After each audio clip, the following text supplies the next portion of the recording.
I am the glob glow gab galab, the schwabble double wabble gabble flibber blabber blab. Oh no, not the bees! Not the bees! Ah! Oh, they're in my eyes! My eyes! Ah! Welcome to the Sunday Movie Marathon. I'm Max. I'm Chris. I'm Darcy. And it's episode 49. I'm scared. What an intro. That was Thank horrible. Yeah, it was horribler for me. How are we all doing this week? Yeah, I'm alright. How is everyone else? Decent. Fine, Decent. Not a lot's really gone on though. No, it's been quite a quiet week. yeah. Mm-hmm. Not for the world though. Yeah, none of us drive, so luckily the fuel shortage hasn't affected any of us. Not in any direct way. No. But boy, what a crazy turn of events. Yeah, I know. Oh God. But something big did happen today that I just read just before the podcast that I thought you guys would be cool. ecstatic to hear about. Yeah. So we all know the new Venom movie's coming out in a couple of weeks. Venom, Let There can't Be wait. Carnage. Yeah. And we all know the best thing about the first Venom was obviously the great song that Eminem wrote. Yeah. Well, I I'm love that song. happy to announce that he's got a new song for the new Venom. Shut up. Yes. Has it got a title? It's called Last One Standing. Oh dear God. Oh, nice. It comes I out hope he's- midnight tonight, so... Oh, fuck. Oh, I don't know if I just want to wait to see the movie and hear it though. Yeah, I think I'll do that, because I'd never heard Venom, the song, before the film, and it made it even more epic. Yeah. More well, we're all going to epic. see Venom number 2 because we all love the first one, of course. Actually, I don't know. I didn't hate the first one. Oh, I don't like the look. I don't like the look. I just Fucking got there. hated the first one. I really don't want to watch this new one, but I I feel don't. like I'm obliged to. Yeah, it could be fun. You never Probably know. not. Or don't judge it until, we've seen it. Because who's directing this one? Is it Andy Serkis? Yeah, Yeah, so which is really weird. Wait, who is he? I recognise that name. Plays Gollum. who's Gollum Oh, that's weird. Meh. And King Kong. He's like the guy who does all the famous mocap characters like Gollum, like Snoke in the Star Wars movies. He's the main Caesar, that little ape from the new Planet of the Apes movies. Yeah, he's one of the great actors, I think. Don't know much about his directing though. He did that Jungle Book one, but I didn't see it. Yeah, Mowgli. Yeah. Don't think anyone saw it, did they? No. No. I don't know. Was it very good though? Who knows? Who's to say? Doesn't look like it going off the reviews I'm looking at. Ah. Well, who knows? Maybe Venom 2, Let There Be Venom, will be really great. Maybe. Only time will tell. Yeah. And we're all going to see that whenever that comes out. It's like mid-October, I think. Who said that? Who said that it was going to be awesome? No, Or that that we we were were gonna going to see go it. and see it. I think it was just an unwritten rule. Yeah. You don't really have to say that we're going to see it. It's kind of implied. I don't like this at all, guys.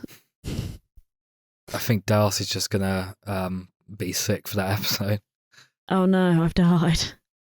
I mean, Yeah, well, I say that as if I that's- wouldn't. I mean, I don't really mind going to see it. I just, I don't know.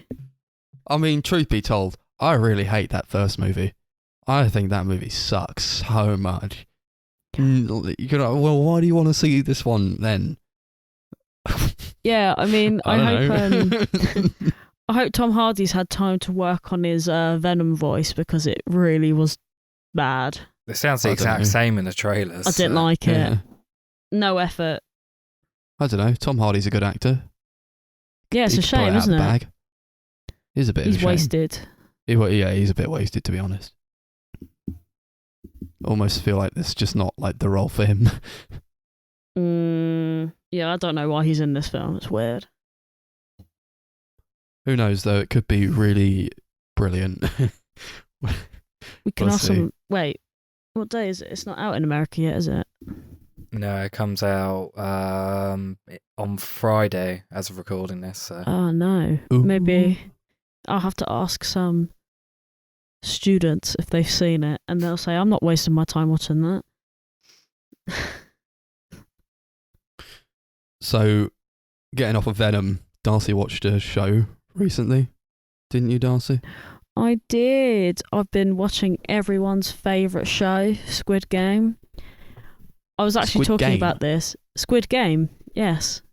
Not even plural, just game. Yeah. I was talking about this earlier when I was with Dougie and H, and everyone seems to quite like it. So I mean, it's a show, Yeah. you know. I liked it quite a lot. I definitely recommend not watching it in the dub. I don't know. I know Max only watched 2 episodes, but I assume you watched it in Korean. Yes. Yeah, I watched. I thought you said Cruellen. I was like, wait, what? Yeah, I watched it in Korean. Yeah, the first 2 episodes. It was good, but it was sad. I don't know. It's not like the kind of show that I can like binge because it's so upsetting to me. It is quite taxing. I mean, there was part of the conversation that I was having with Dougie was that episode 6 especially was like one of the worst emotional taxings of a show that we've watched in quite some time. Like, if you think the episode 2 is bad, it just gets worse. So I can sort of understand why you wouldn't want I don't to. know. It's not that I thought it was like bad. It was like, No, like, I know what you mean though. Like, it's a lot. yeah, it's a lot to take in. But that's kind of the vibe I get from the show anyway. Is like, it rides this kind of genre that I've definitely seen before. Be it with like maybe Saw does it a bit more goofier, but then It's like nothing new. I would compare it to like, maybe like a more extreme example would be something like Martyrs, but it's just like this like oppression and like humiliation and degradation of like the poorer classes, and I don't like really looking at that kind of thing. Like if it's just like there for the sake of like humiliation. But with the Squid Game, it does seem a little bit like they're trying to shine a light on it, and it's like, what's the show about? You know, it's about like these poor people who get like put into a game where like they're slowly killed off with like each game, and like a bunch of people die. Yeah, like At least one that's by what one. I've come to assume from the first 2 episodes, where it's like, what's more like harsh on these people? Is it putting them in the game and killing them, or is it putting them out in the real world where the real world just slowly kills them anyway? And it's like, oh fuck, man. I feel so like terrible for all these people, because it's like, well, what kind of options do you have in the end? I think that's kind of what they get at though, isn't it? Like, especially in the second episode, they sort of realise that they kind of need to go back because it doesn't make a difference whether they die or live, because it's all bullshit or something along them lines. But I don't know if people are taking the message as it's meant to be, as well as I'm just going on TikTok every night and seeing that fucking honeycomb thing being parodied over and over and over and over again. Like, Not oh, entirely poor sure people what that died. is. Ha ha ha. Oh, Did really? that happened in the second episode, Thing didn't is, it? No, maybe I've not it really didn't read happen in any the third reviews one. for this show. I don't really know the general consensus on it, other than people that say it's good. But like, Yeah, what are people they kind of don't taking away from it then? Well, do you know what? It's a good question, because everyone I've asked, they've just been like, yeah, it's good, but never really told me why they liked it. And that's probably something I should have followed up on, because I just didn't. I was just like, yeah, it is good. And then I never said why I liked it either, so I feel like there's not a productive conversation happening other than, oh, why haven't you watched it yet? Oh yeah, it's really good. But then never telling them why. Well, from what I've got from the first 2 episodes, I do like the fact that it's kind of about this, like I've been saying, like the degradation of the working class. It kind of shines a light on this, where it's like these people are going through it. This society that they're put in, and the economy that they're put in, is not a fair way for them to be able to like make a living or to thrive in. It's like from day one they're fucked. I like that it's representing this sort of class system as we see it today in a really brutal light. But that's kind of what I've found from like the first 2 episodes. I don't know if you took anything more away from it, Darcy, that I'm not seeing at the moment. No, I actually I fully agree with what you've got so far. I assume now that I've watched it all, I can probably add on to the fact that it's there is a particular scene. Do you know what? I think it is actually in the second episode where the main character is lashing out at someone else, because I don't want to give too much away, but essentially he was like, "Oh, you think money solves everything?" And then you sort of slowly begin to sort of pick up on that yourself, especially like towards the end, where like, especially in the last episode, where it's just some things are just like too little too late kind of thing. And it's, I don't know, it's actually quite upsetting the more I think about how much that show is actually like, it's just kind of fucked. It just highlights a lot of problems that are to do with money most more than anything else. Especially when you think about all these people putting themselves in like fucking life or death situations just because they're so desperate. But there you go. I kind of liken it to something like Parasite, where it's also an examination of the poorer classes and like how the rich live. This was more of a very, I think this was a more, I could say this was actually more brutal take on it, because you just, you didn't quite get to that sort of level of desperation where you're actually like seeing people like fucking beating each other to death. Fucking criminal. Well, again, it's like basing itself on stuff like I don't know, Battle Royale or like Saw, I guess. There was an episode that was really similar to that sort of thing. The gimmick of it's kill or be killed kind of thing. Yeah. Which is why I'm not like, I don't know if I could take it super seriously with a premise like that, because I have seen it before. No. That's what I mean. I feel like, I don't know where it became really big all of a sudden, because I feel like it has been done before, and I don't know why it's happening now. I don't know where it came from. People like seeing the same shit repackaged in a colourful format in Korean. Because I saw this other TikTok earlier that said, "Oh, you've just finished watching Squid Game and you want to see something really similar? Watch Alice in Borderlands." And I was like, what the fuck? And the literal premise is basically the same as Squid Game. It's like exactly the same. Yeah, I've heard loads of people compare it to that as well. Yeah, and I was like, oh, okay, so why is this one popular and the other one isn't? Well, maybe it is as popular, but I'm just confused. Is it also Korean? I don't know. I think it is. So bizarre. Maybe one's on Netflix and the other isn't? I think they're both on Netflix. They are. I don't get it. Bit more modern, maybe. Yeah, I don't know how old this one is. Chris has it on IMDb. So it's Japanese, came out last year, and it's a remake of an anime. Oh, see, look, it's been done 1,000 other times then.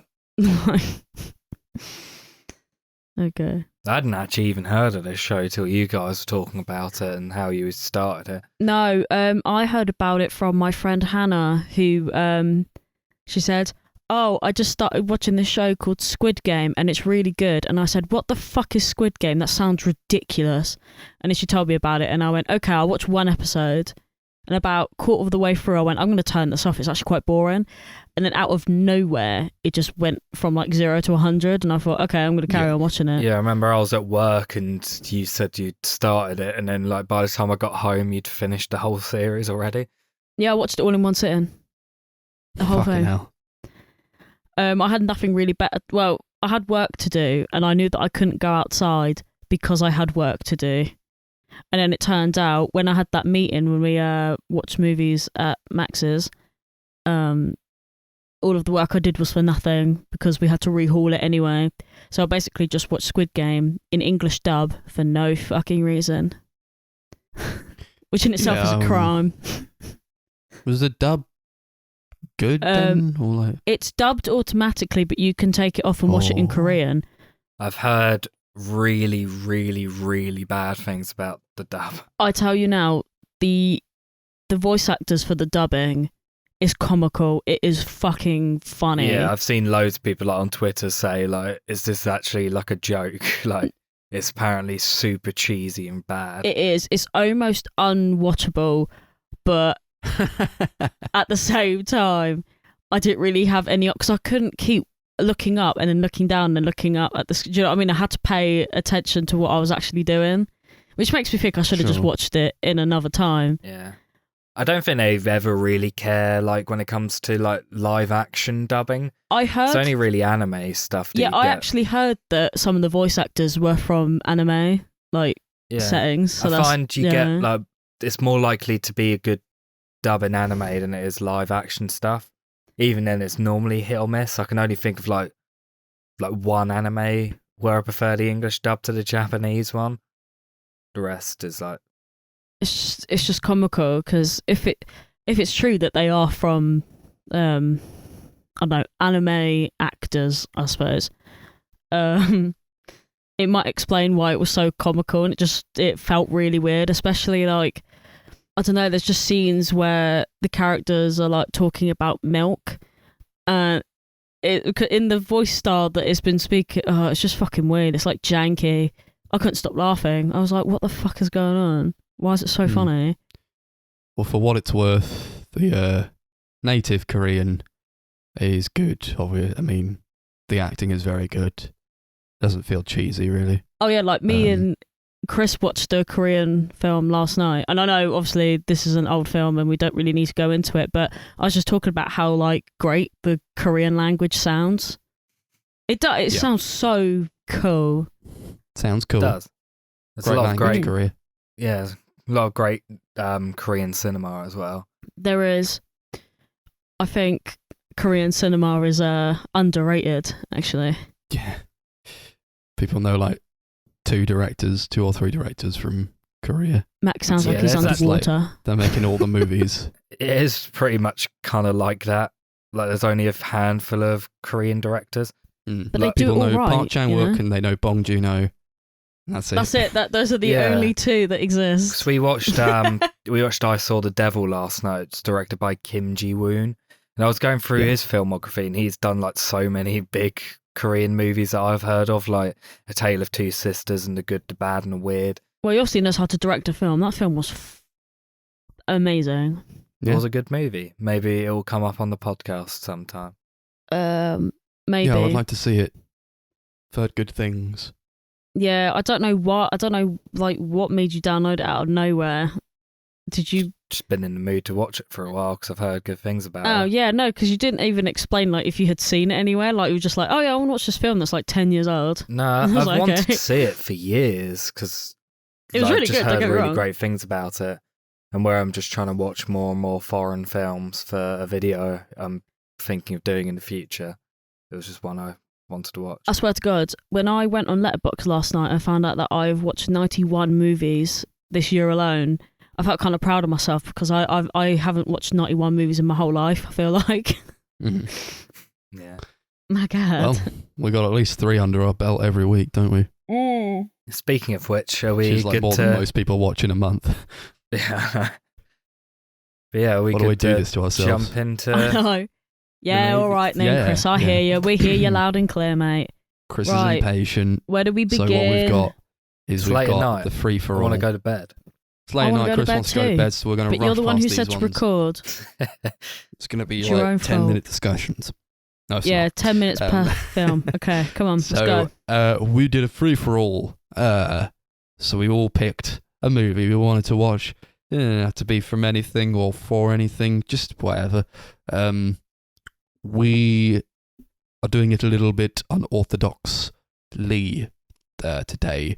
We would usually do my movie second, but where we watch these movies in a different order, we kind of wanted to do that on the podcast. So my recommendation will be at the end. And then for all those eagerly awaiting the Scooby-Doo marathon, that's coming next week. But for They now, gotta keep we'll waiting. do what we did this week. Take it away, Chris. Yeah. So my pick, it's a movie from 2013 called The Dirties, directed by Matt Johnson. It's a film I watched when it came out, and I just was like fell over head over heels in love with it when it came out. And I've been wanting to watch it again, so I thought, why not pick it? Because it was on both your guys' watch lists. Basically, the film is about, it's kind of like a found footagey sort of thing about two guys called Matt and Owen, who are high school students who are making this film in which they basically kill all the bullies in their school, who they call the Dirties. But as the film goes on, kind of like the lines between reality and the film start to blur, and it starts to get to the point where you think maybe the guy, Matt, is actually gonna kill the bullies for real. I just dropped my phone, I'm sorry. That was a good noise. What should we think of this film? Best noise of the film. Movie's good. It's a good movie. Very funny. Yeah, it was decent. Kind of made me want to like be in on it, you know, like, oh, they're making a movie. I'd love to make a movie, but not the movie these guys are making because it looks like shit. I agree. I mean, that's But just these kind are of just what like, it's you know- like when you're like a young film student who doesn't really know a lot. Like they've seen Yeah. like a million films, but they don't really know the art of making films. So they're just like copying everything they've seen in films. Yeah. These guys I are like really likable, but they're super awkward. But I They feel are, like aren't that's they? pretty relatable. Yeah. Character of Matt especially I found quite relatable. Living all his conversations with just nothing but references.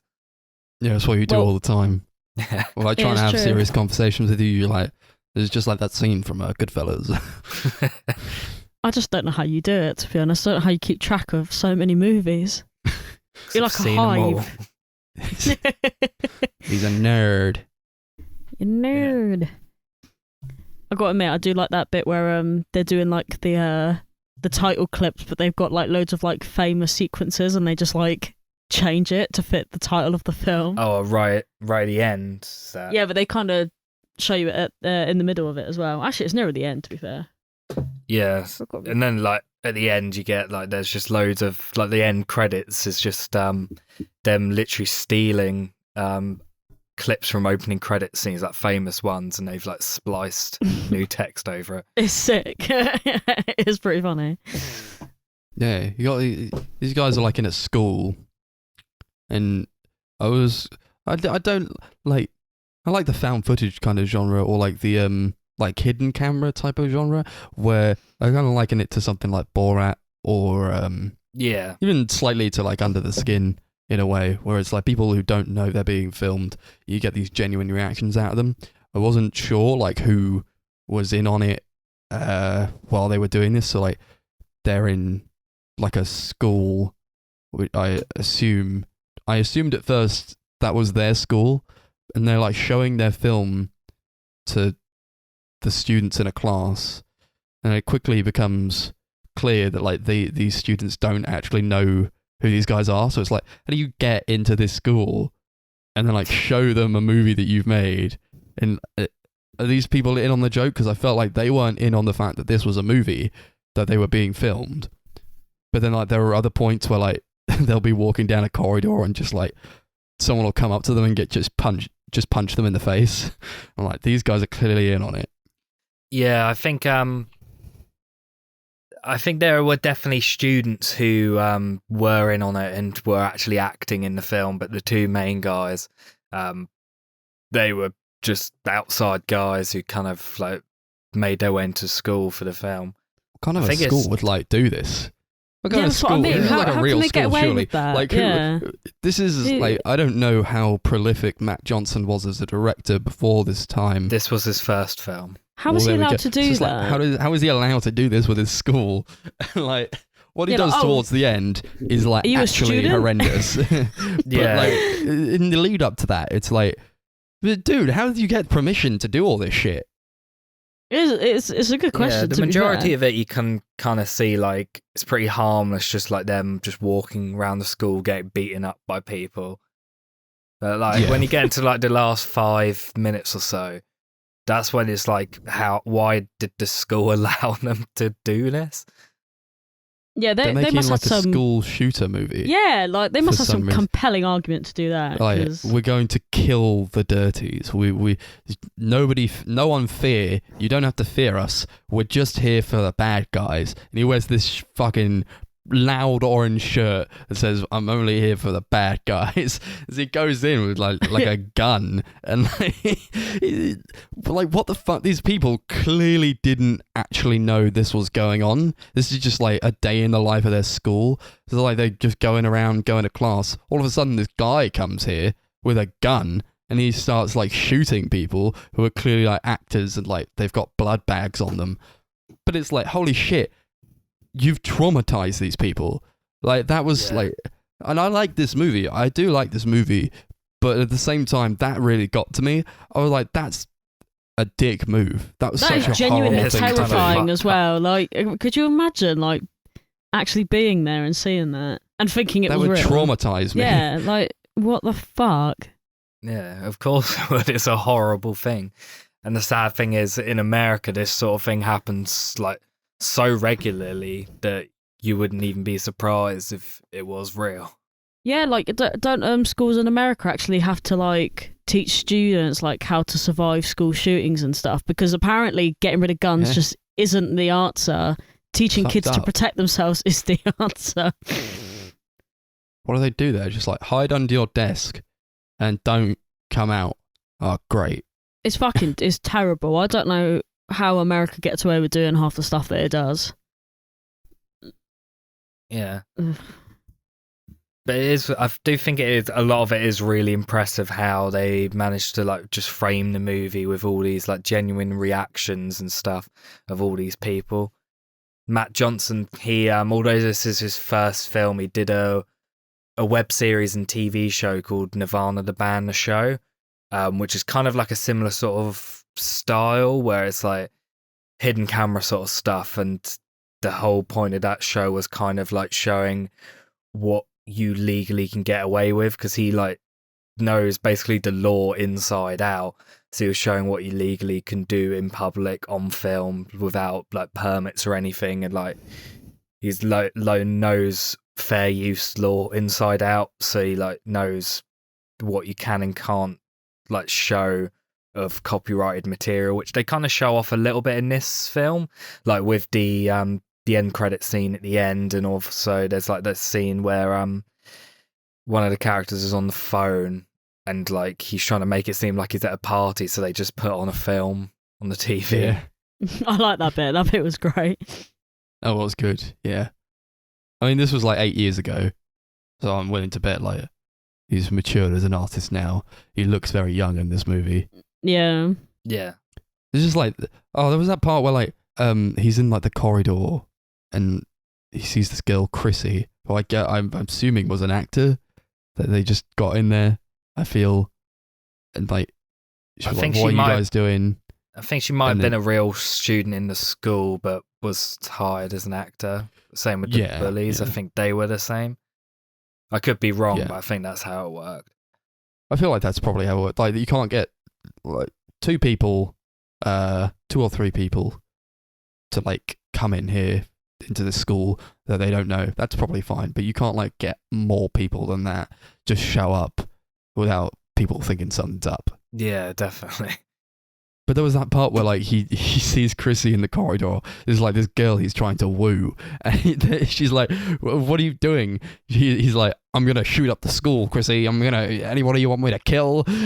She's like, "Yeah, maybe you could kill the teacher." He's like, "I'll do it for you. I'll do it for you, Chrissy. I'm absolutely going to kill these people." So weird. She just doesn't care. She's like, "All right, see ya." Yeah, she's like, "Good luck with your shooting." Yeah. One of the things I like the most about this film is I think it portrays like bullying in school like in a very realistic way. Like, I've seen so many films that kind of portray it where it's like very cartoony or just like feels fake. But this is kind of what it's like So, at least from my Is this experience. Chris saying that it's realistic for you to... Did you plan a school shooting, Chris? No, I mean the way the characters are bullied and treated by like the popular kids in the school. That's what I mean. I think I Not better like the leave. actual them being driven to school shooting. Yeah. We know Oh what my this God. stuff is about. You go into school and you're like, oh, another day of getting swirlies and locked in the lockers. Teachers don't do anything and you get picked on by the chads. Life is hell. Oh, the bloody chads. But like, I mean, Yeah. I'm glad that this film doesn't go down like the swirlies and wedgie sort of thing. Yeah. Like Yeah. that you've seen in every like cartoon Disney movie. That's just like not what That actual bullying's like. Like they're just like genuinely being called names or being actually like beaten up. Yeah, just in the corridor. Yeah, like, get like a wet they just willy, like yeah, see Chris? them and they're like, that's it. And just like deck them. Yeah. That's what it was like at my school. Fucking hell. I've had enough of this conversation. Oh, fuck. Was it... Am I wrong? Did they had like a third person like at the beginning? Or was it Owen who like does that Malcolm X walk through the corridor trying to like... Yeah, that Yeah, was also- Yeah. He's just like... Do love the that. Malcolm X walk through the corridor. See you if tip they your head like notice this. you. And they just like... Because he's trying to get like audio of them talking. But like they just stare at him. And To be go fair, back to their conversation. I feel like that is the most sort of like genuine reaction, is just, you know, when they just kind of look and then they just sort of laugh but they don't really say anything, because I Yeah. feel like that is exactly what would happen. the first time they don't even react to him and he does it again and they start laughing.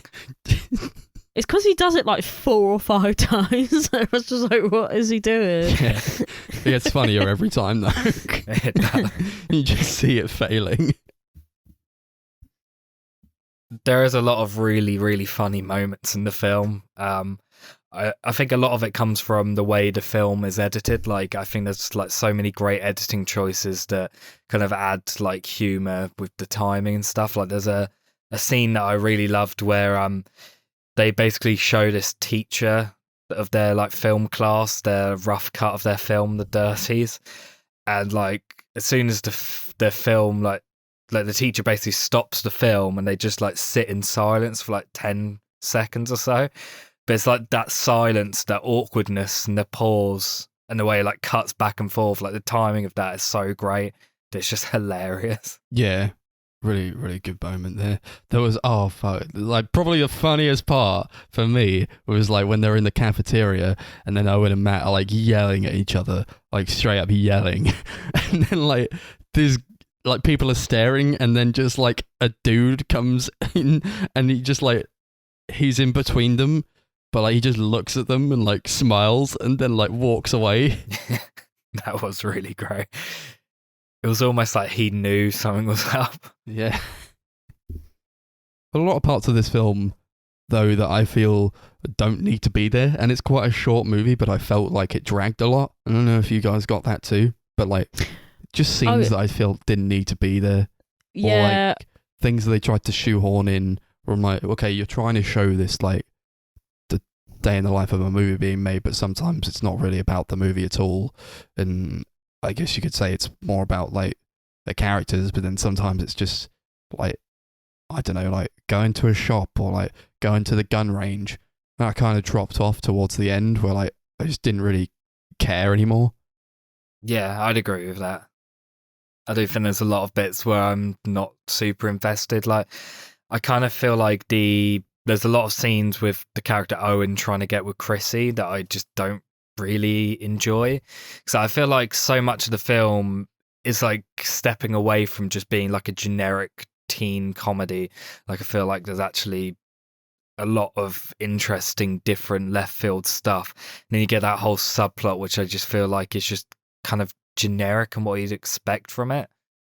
I don't think they do anything really different with that plot at all. It just kind of feels like something I've seen like done a million times. No, they did nothing with it. I mean, it's quite weird to me that it was even in there. It's like you're trying to go against the grain in a kind of way, showcase like this kind of movie, but have a spin on it. Then you just put that kind of stuff in it anyway. I don't care how like Owen's trying to get with Chrissy. I don't give a fuck. Like, who are these people? I don't care. And then like they have like this shouting match where like Owen's having a go at Matt or whatever, and Matt's like, "Duh, you wouldn't even know this girl if not for me. I made you what you are," and it's like so cliched. It's like, well, why do you have that in there? And that slowed the movie down a lot.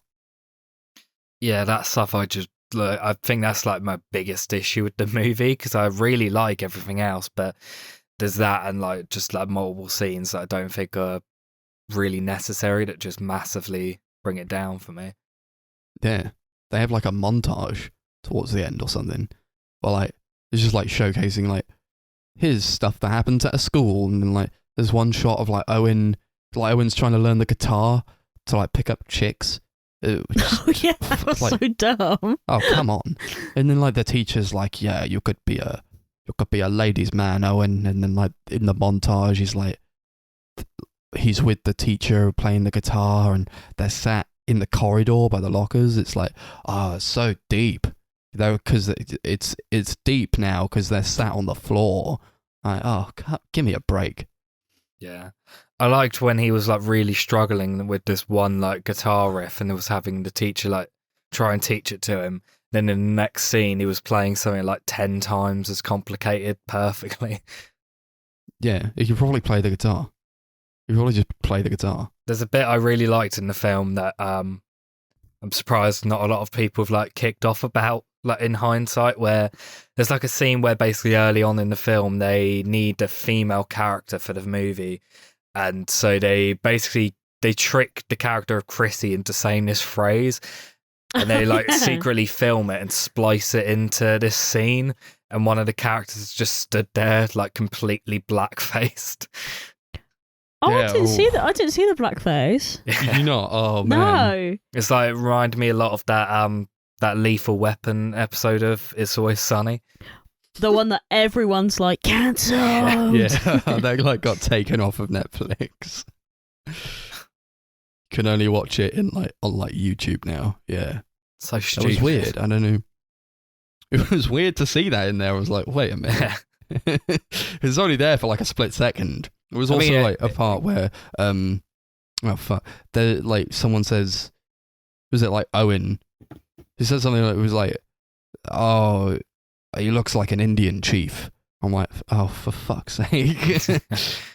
He means Native American. Like, he always grinds my gears. Always does. It's like, it's not Indian. They came from America.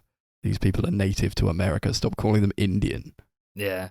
I feel like both those things could be like chalked down to like just the ignorance of these characters. And I feel like that's kind of what the purpose of them both are. Because they're like both young, they're both kind of stupid. They don't really know as much. Yeah. They're dummies. And then Matt's like, maybe I should be a school shooter. And he's like, I'm going crazy, Owen. Do you listen to me? Stop texting a girl. I'm insane. So, okay. If you can recognize that in yourself, I don't know. Maybe just stop. I do like the way they kind of like draw the lines of what's actually like happening and what's the film. Like, I feel like they get so caught up in making this film that especially Matt, doesn't really know what is real and what they're doing just like as a film. And I feel like that's kind of shown through having this like cameraman that you never see, to the point where like even that you're not sure if like that's just like in like Matt's head or whether that's an actual cameraman following him around filming everything. Yeah. You think maybe, I thought maybe he was like, or they got like a student or someone paid a student.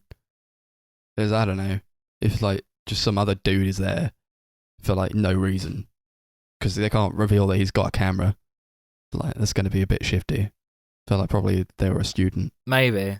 I thought it would be a bit more interesting if it was like Matt is so deluded that he believes that his entire life is a movie and it's all being filmed. That's kind of what I got from it, at least. Yeah, it was that scene where he's like faking out, trying to jump off a cliff. Yeah. Owen's like, you're crazy, man. You think your life is a movie. He's like, no, I don't. Watch me jump off the cliff. I didn't do it. See? Yeah, and he's like, wouldn't it be funny if I like walked closer towards you and just fell off? Yeah, it's like, oh, I don't think that would be funny. I think you'd die. Then where would we be? It was like hard to distinguish like how much he took from like his own personality and put in there, as opposed to like just a character, because like his name is Matt Johnson in real life, so that was quite hard to like differentiate. It's like, do you actually think like this, or like, I mean, I feel like no, obviously it's like an exaggerated version, but it was hard to distinguish at times. The character is very similar to the character he plays in Nirvana, the band, the show, also called Matt Johnson. So I feel like there is definitely an exaggerated side of himself there, but I don't think he is actually batshit insane and going to shoot up a school. No, of course not. There has to be some sort of self-awareness there to like make a movie about it and like put it out for people to see. No. I love the dynamic between Matt and Owen. There's something about like just the way they like talk and hang out. It just feels like a genuinely real friendship. Like there's multiple scenes where like you can't tell whether it's like scripted or whether they were just like hanging out and filming it and like put it in. And that's something I really like about the film. It just feels very genuine. Yeah, it does. Yeah. I do like their dynamic. Do you think he had that Catcher in the Rye shirt just already? They're like, I don't think what so. What kind of shirts would a killer wear? He's like modeling these shirts, and they're like, that was a nice scene where like he's just like modeling these shirts. It's like this like neon green one with like a bunch of bears on it. It's like, this is the shirt of a killer. Yeah. Killers are always obsessed with Catcher in the Rye. Yeah, there's a bit where they go to the library and book out every single copy of Catcher in the Rye. Oh yeah. Oh, that was another point. Like, why is he able to go into the library and just get a bunch of blueprints for the school without showing any form of ID? That wasn't even the library. He went to the city hall. That is so weird. That is so bizarre. That's weird as hell, man. Like, he like even remarks on it later. It's like, it's kind of weird how easy this was to get. Yeah, like that's something I think that's completely scary. real. Yeah, that is terrifying. Absolutely. That was scary. If you're a criminal, take note from this movie. If you want blueprints to a school you want to shoot up, it's apparently quite easy to get. Fucking hell. I do think the last 10-15 minutes like are really, really tense and disturbing. Like the whole school shooting sequence is like genuinely really quite hard to watch at points.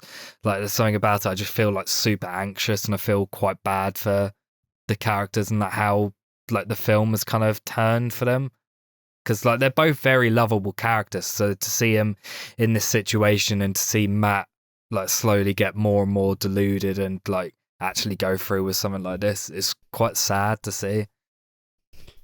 Yeah, I don't feel bad for him.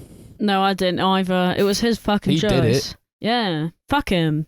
I felt bad for the kids who were just having a normal day at school. Chris is every news outlet of a white shooter.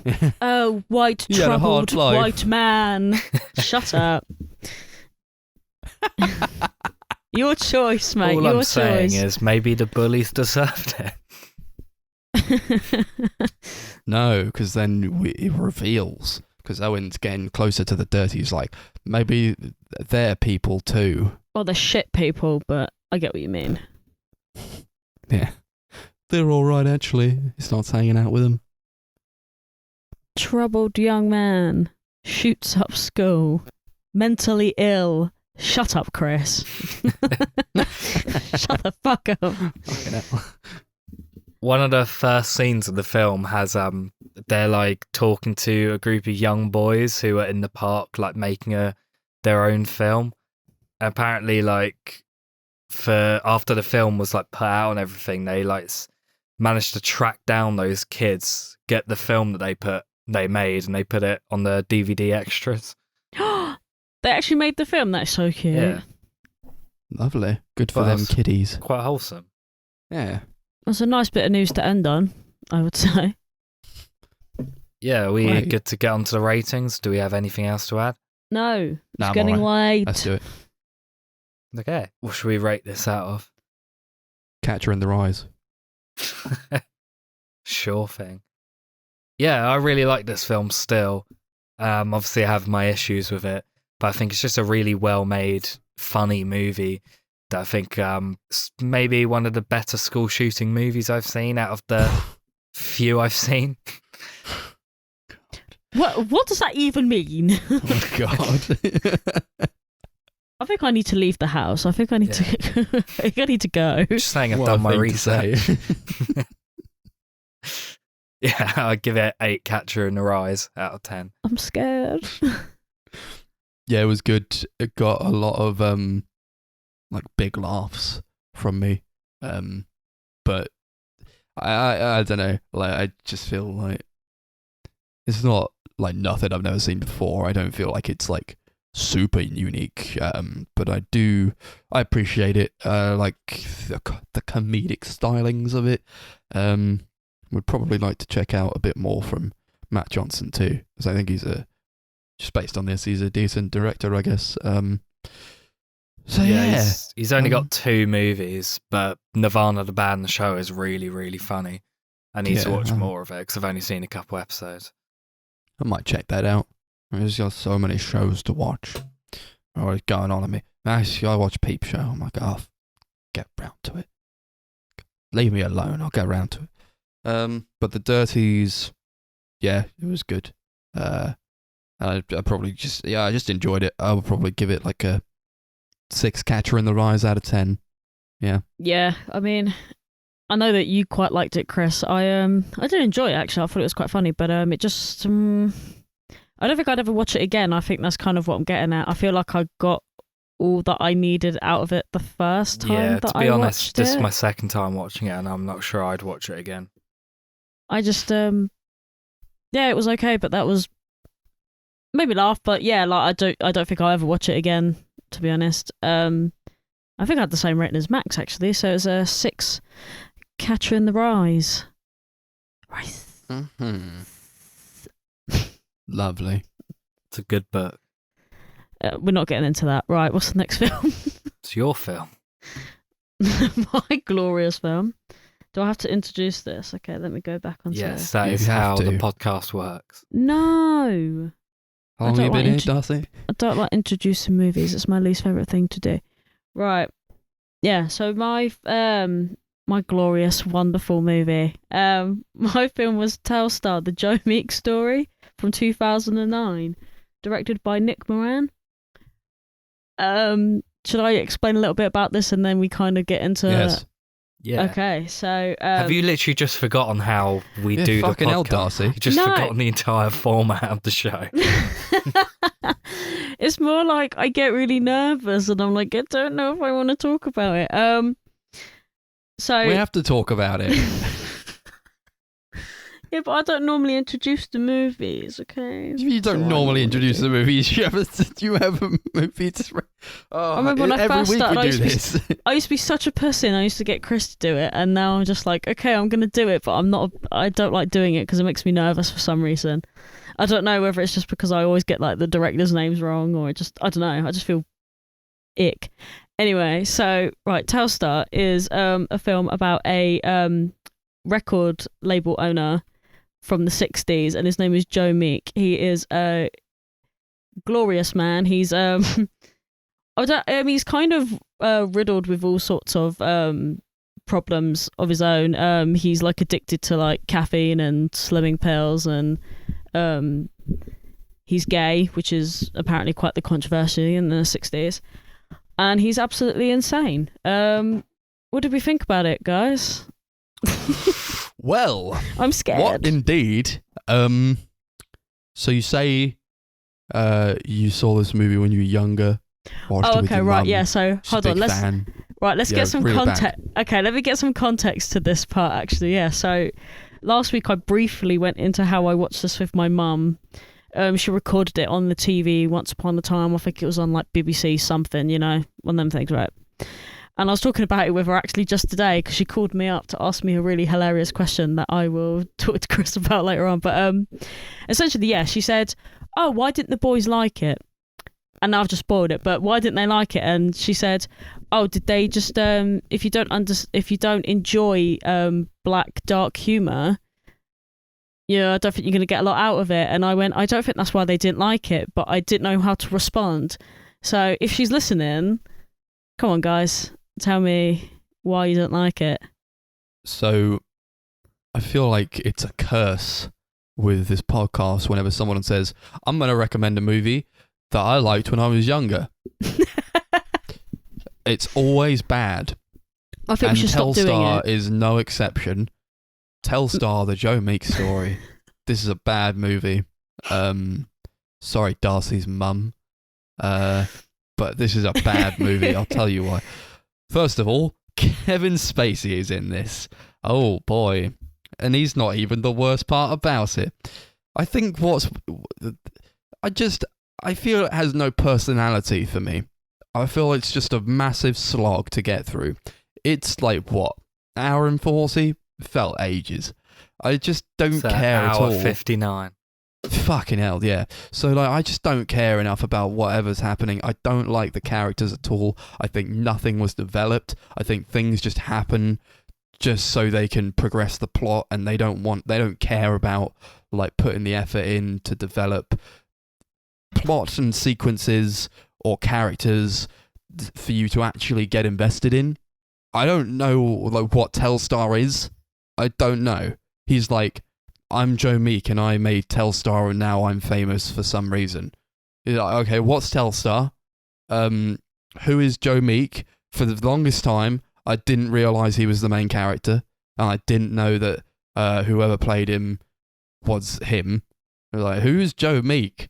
He's in the title, but like, who is he? And then like, because it's also doing like a bunch of stuff with these other characters. You got James Corden in there representing just bad acting as a whole, and just all of it was just this culmination in what I felt was possibly just one of the biggest wastes of time.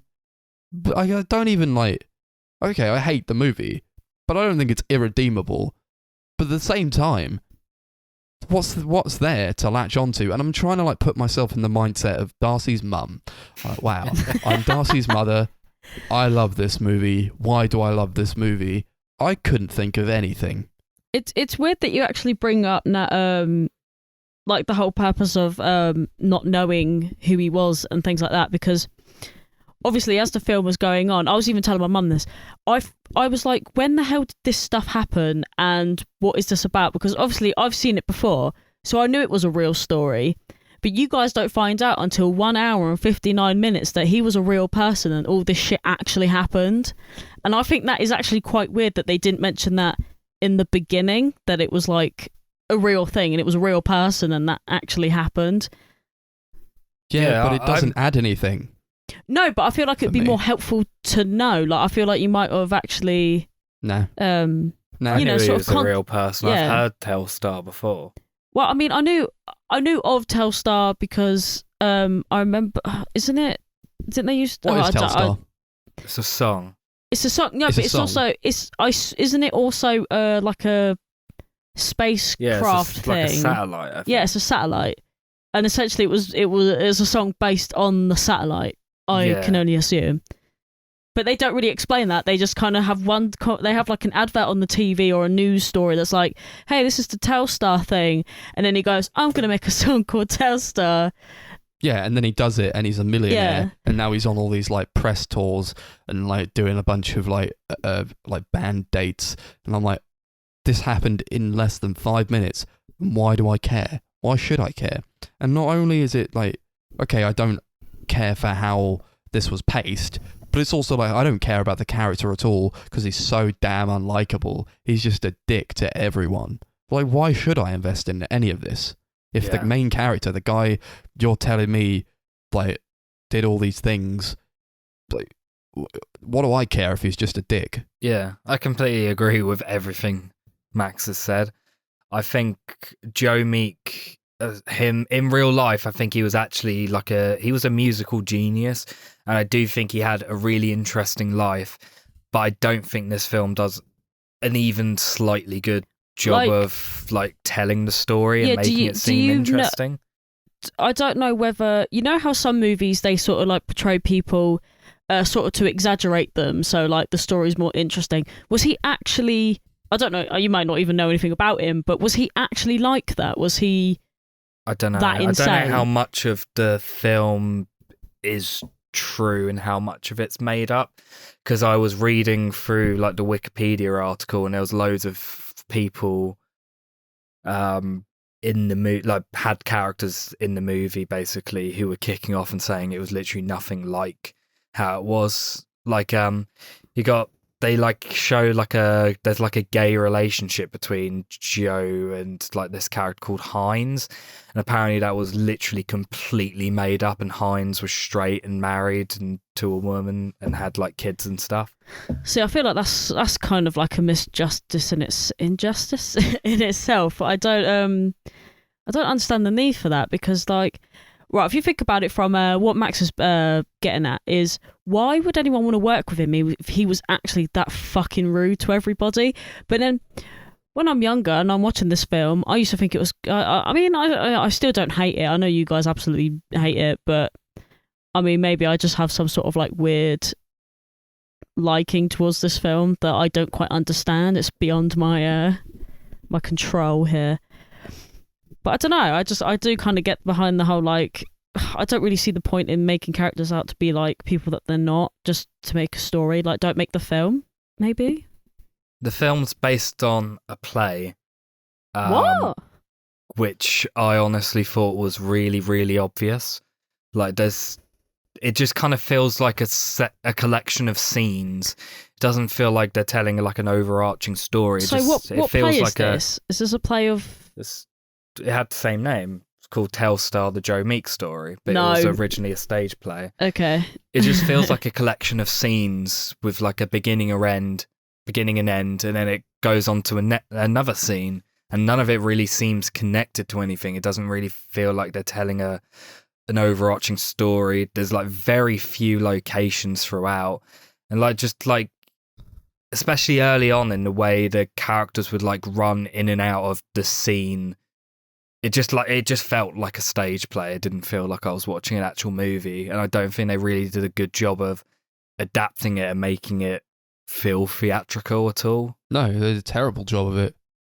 But like, even just like on a technical level, with like the cinematography, the set design, the costume design, it all looks disgusting. It looks like just brown.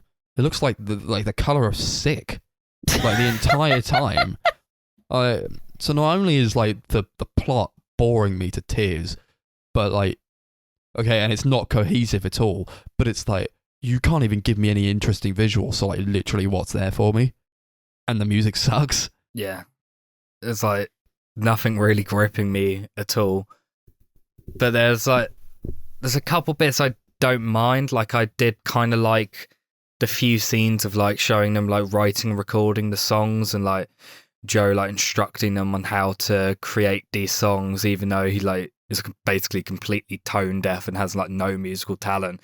So he's like instructing these guys, like saying, play it exactly like this, and then just like making incomprehensible noises. Actually, I thought those bits were actually kind of funny. I enjoyed that. Because those bits are actually kind of funny, but that's like about it for me. Well, the thing is, I actually kind of enjoyed those bits because it just reminded me. So when we actually came to watch this, we were talking about this when we were watching it. but Chris had a music idea, and it literally was like that. Like, he got onto his phone and he was just like, whatever the fuck he was saying. And I was like, oh my God, that's just like what Chris did this morning. He's just like recording into When I ran out the shower to record a voice note of a musical idea I had. I just felt like it was so on brand. Like, is that really what musicians do? They're like, shit, I better not forget this. I better get that is that what we do. Yeah, that's But then, like, okay, I'll give you that. That was like a funny part. But then, like, I'll take it back to when Darcy said this was a black comedy. It is a black comedy, but it's also like, it's not funny at all. And I feel like black comedy is often used as a blanket term to reference like movies that are not funny enough to be classified as just a regular comedy. It's like, no, you don't get it because it's a black comedy, it's niche comedy. So the fact that you're not laughing just shows that you don't understand. This is not the comedy for you. It's a bit too, maybe it's just too dark for you. But I don't get that at all. I would like to quickly interject that was actually my mum who said it was a black comedy. Yeah, so Darcy's mum said this is a black comedy, but I'm sorry, Darcy's mum. This is just, it's not funny at all. I didn't really laugh. I don't think I laughed once, actually. I just kind of sat there and was like... I actually thought this I don't know why, but for some weird reason it tickles me every time that I had seen it. But when he loses it and he calls... I don't even remember. I don't know if he was talking to James Corden or what, but he calls him a fat bitch. I don't know why that actually killed me. I don't know why. I found that so funny, but that part was, to me, quite funny. I didn't got something out of it. Yeah. I didn't even think it was supposed to be a comedy. It didn't really feel like there was any jokes or comedy in it at all, really. It felt like a shit drama. Yeah. I feel like it was meant to be not per se like put in the category of comedy, but I think it was meant to have like comedic elements in it, if that makes sense. But like, well, I only saying that because you got like James Corden in it, who was supposedly quote unquote a comedian. So I feel like it is meant to have some funny things in it. Now, obviously, it did, like some of it did actually make me laugh. So I'm not even going to pretend that I didn't find it funny, but that's really about all I can say. Me and Max didn't. I know. I turn around frequently and I see you guys aggressively typing, and it always gives me anxiety because it's either bad typing or good typing. And from the look of everyone's faces, I was like, well, this is going to be bad typing. I'm just going to sit here and finish watching you don't it. have to like worry about what we're going to say. You got to worry about what you're going to say. Like it's no, you know, I know what I'm saying every week. Like more power to you, but trust me. Like I don't I'm not the one to go with like necessarily the majority vote. It's just complicated because I thought I liked this film more than when you remember liking a film more than you do, and I even said to my mum, I was like, I don't like it as much as I remember liking it, and she was just kind of like, oh well, I thought it was just funny because it had stupid humor in it, and I just thought it was funny, and I was like, oh okay, so maybe that's just what it was. Maybe I just thought it was funny then. Well, that's a natural maybe I just thing, you know. Like when you grow up, like your tastes change. This is exactly. I said that when we finished watching it, I was like, oh, maybe I just didn't like it as much as I did because I'm changing, or maybe it was just the idea of we used to all watch it together as a family, and maybe I just appreciated that element more than like actually watching the film. Yeah. You know, when you're just sitting there on a Sunday and just watching a shit popcorn film. That is basically what this movie kind of was. So you attach an element of nostalgia to it. Maybe I think that might be what it is, and I mean, power to you, Joe Meek, for giving that to me. But I feel like it might be time to let go of Joe Meek. Maybe. Maybe we should find a new film to watch. There was a lot of like really weird visual choices throughout, like Max was talking about with like the cinematography and set design and it all being really brown. But there was also a couple bits that made all of us start laughing, like where towards the end there's two different characters who exit a scene, and to kind of symbolize that they're completely exiting Joe's life, as they're walking out the room they just fade away. They like just like disappear. Like it happens to Kevin Spacey's character at one point, and Max was like, wait, did you guys see that? And he like rewound back to it so we could watch it again. And I think we're all kind of just like in disbelief that it actually happened. He just exits this room and then like, but he's already exited the room. Like he's out of the door, but then like he fades away. Well, why'd you do that? And then like another guy exits the room after him, but he just walks out and there's no effect put on him. Why'd you do that? And then it happens again with like two other guys. I don't know. I wish I could tell you.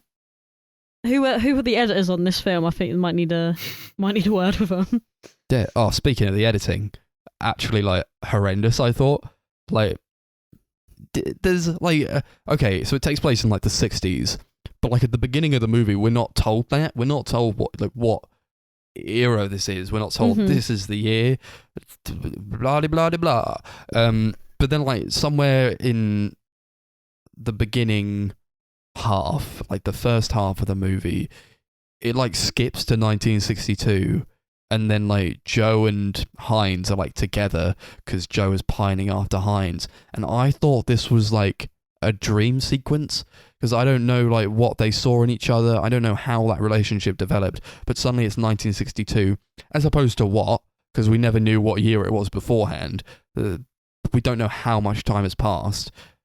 In the same vein, like we don't know if like this is like the past or the future because they never told us. But obviously, we have to assume it's the future. Did we miss it, or did they not put it in? Because I doubt my memory quite bad. No, they just didn't put it in. Because I know, obviously, like as it went on, there were timestamps in the film, but I didn't know whether I'd missed it or whether it just never happened. No, it just never happened. Oh, okay. Yeah, so they're like, these two are together now. Like, okay, you didn't develop that at all, but like we just passage of time and all that, you know. So yeah, they're together. Oh, that's like the sort of thing you'd expect from a play where it like suddenly would jump forward in time and like to something completely different. Yeah, but even in a play, I expect a bit of development, you know. Yeah, of course. It's so lazy. It's such lazy writing. They're like, you can just interpret what's happened in that amount of time. We're just going to skip a few years. I just looked it up, and the guy who edited this hasn't directed any other movies. He's just done like hasn't edited any other movies. No, this is the only film he edited. He's just like done a handful of TV stuff, like just like generic like shows, like Four in a Bed and Undercover Boss and that sort of thing. Yeah. Sounds about where he should be. I'm afraid. Is there anything that anyone wants to say? What did we think of the acting? Sucked. I didn't really like any of these. Like, okay, so like, I don't like the characters. I thought all of the characters were fucking annoying, and it's down to the writing, but it's also down to just the actors. I don't really like anyone who's in this movie, and there are like a couple of like really good actors in this movie, like Kevin Spacey. So you were like, he's a fucking horrible human being, but he was a good actor, and for what it's worth, you know, he put on a decent performance. But like the writing is so piss, like it doesn't show at all. He's like putting on this fake British accent. It's just, like annoying. Everyone is annoying. Yeah, you know? I think his English accent's kind of questionable at points as well. Yeah. It's honestly, sure. Like, to give him credit, it's one of the better English accents I've heard, like, an American actor do.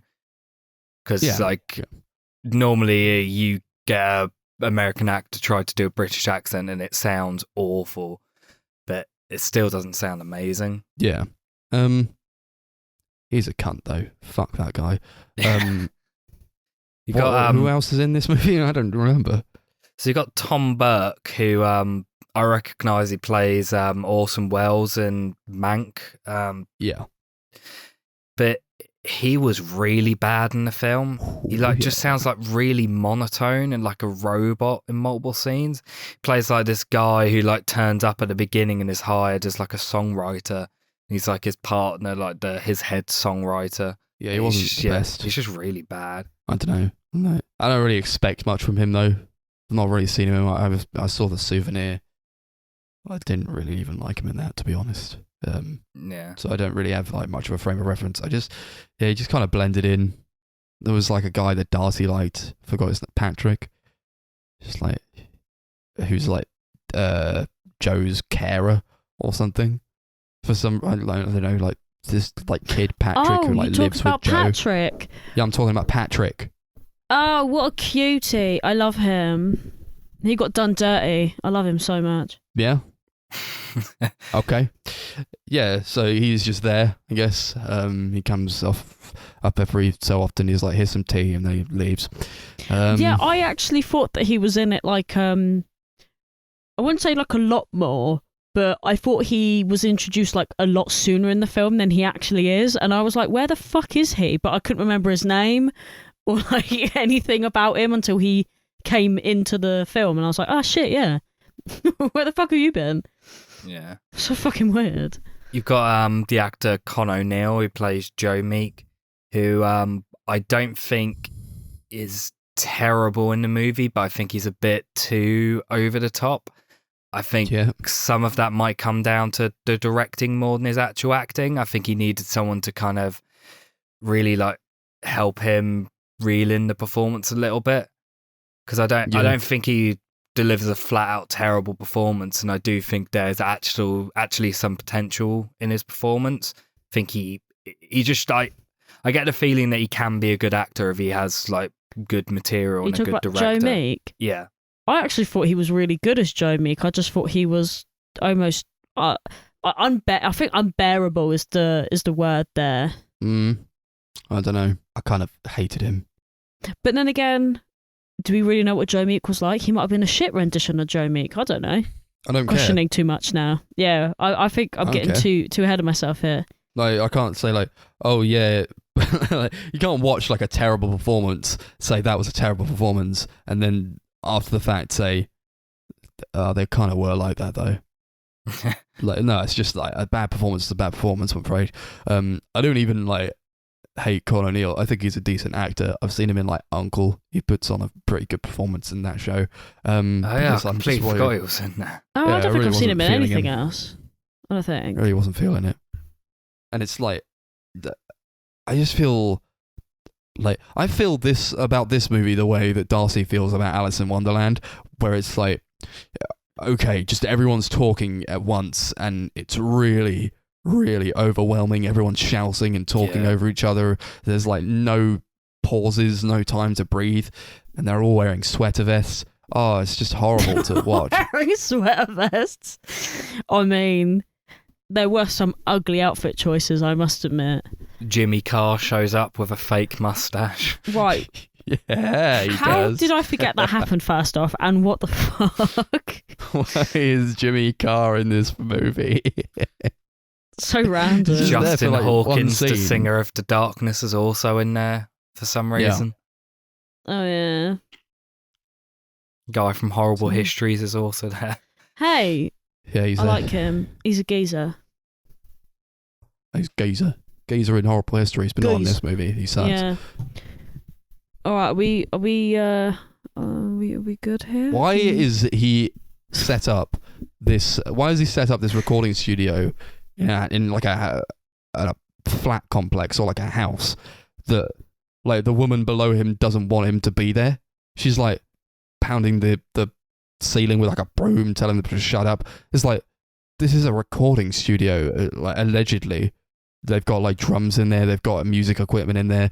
If this is not okay, why is he able to be here? Yeah, it made no sense because like she knew what it was multiple times. Like she's like saying about how like they own this place together and how like they're like partners. But like she's like coming in multiple times telling him to shut up and like hitting the ceiling. It made no sense. It's so stupid. It's like they put no thought into these things whatsoever. But yeah, do we have anything else to add? Because I've gone through all my notes. No, I'm I'm just tired, guys. I'm just I'm a bit lackluster this time around. I feel like a fucking squid. That's how I feel. All right. Should we rate this out of Kevin Spacey's? Oh, He doesn't please. deserve my rating, thank you. Yeah. Didn't like this movie at all. Just don't think it's a very well made movie. Really fucking boring. Just annoying. Didn't have a good time at all, and I'm glad I'm never going to have to watch it again. Unless I'm around Darcy's mum's house and she forces me to watch it. I don't think she would do that. I hope not. I'm going to give it 3 Kevin Spaceys out of 10. Yeah. This review was for no one other than Darcy's mum. So I hope you're listening to this. And, I'm not saying that you shouldn't like it. I'm just saying, here's why I didn't like it. I hate this movie, man. I actually felt the years coming off of my life while I was watching this movie. It was so boring. It was such a boring, tedious experience for me. I got absolutely nothing out of it. And what's worst of all is that it's not even like the worst thing in the world. It's just like meh and dull and boring, and it looks like sick. So, 3 Kevin Spaceys out of 10. I'm still struggling to get over the fact that you said it's got the colour palette of sick. Fucking That's what it grim. is. I wish that I could understand that. No, I kind of do. It's a bit gloomy, but sick is probably not the colour that I would have thought of straight away. Maybe drab, a little anemic, maybe. Anyway, I'm just chatting shit because I've just completely lost what the fuck was going on and what we're talking about. Well, I enjoyed the film a lot more than you guys did, but I think a lot of that just comes down to I like the premise of the story. Actually, I think now that I'm thinking back on it, I like the premise more. Obviously the nostalgic shit that we've been talking about, and it did get a couple of laughs out of me. And also didn't hate James Corden in this film, and I think that's the only time you're ever going to hear that from me, ever. It was just forgettable and boring. Yeah, but I didn't hate him, and that was remarkable for him because he's awful in everything. Yeah, so I think I'd give it a 5. What was it, Kevin Spacey's? Bloody hell, he doesn't deserve a rating. 5 Kevin Spaceys it is. Time for Max's movie. Now we're on to my recommendation. This is a movie from 2017, directed by Denis Villeneuve, and it is called Blade Runner 2049.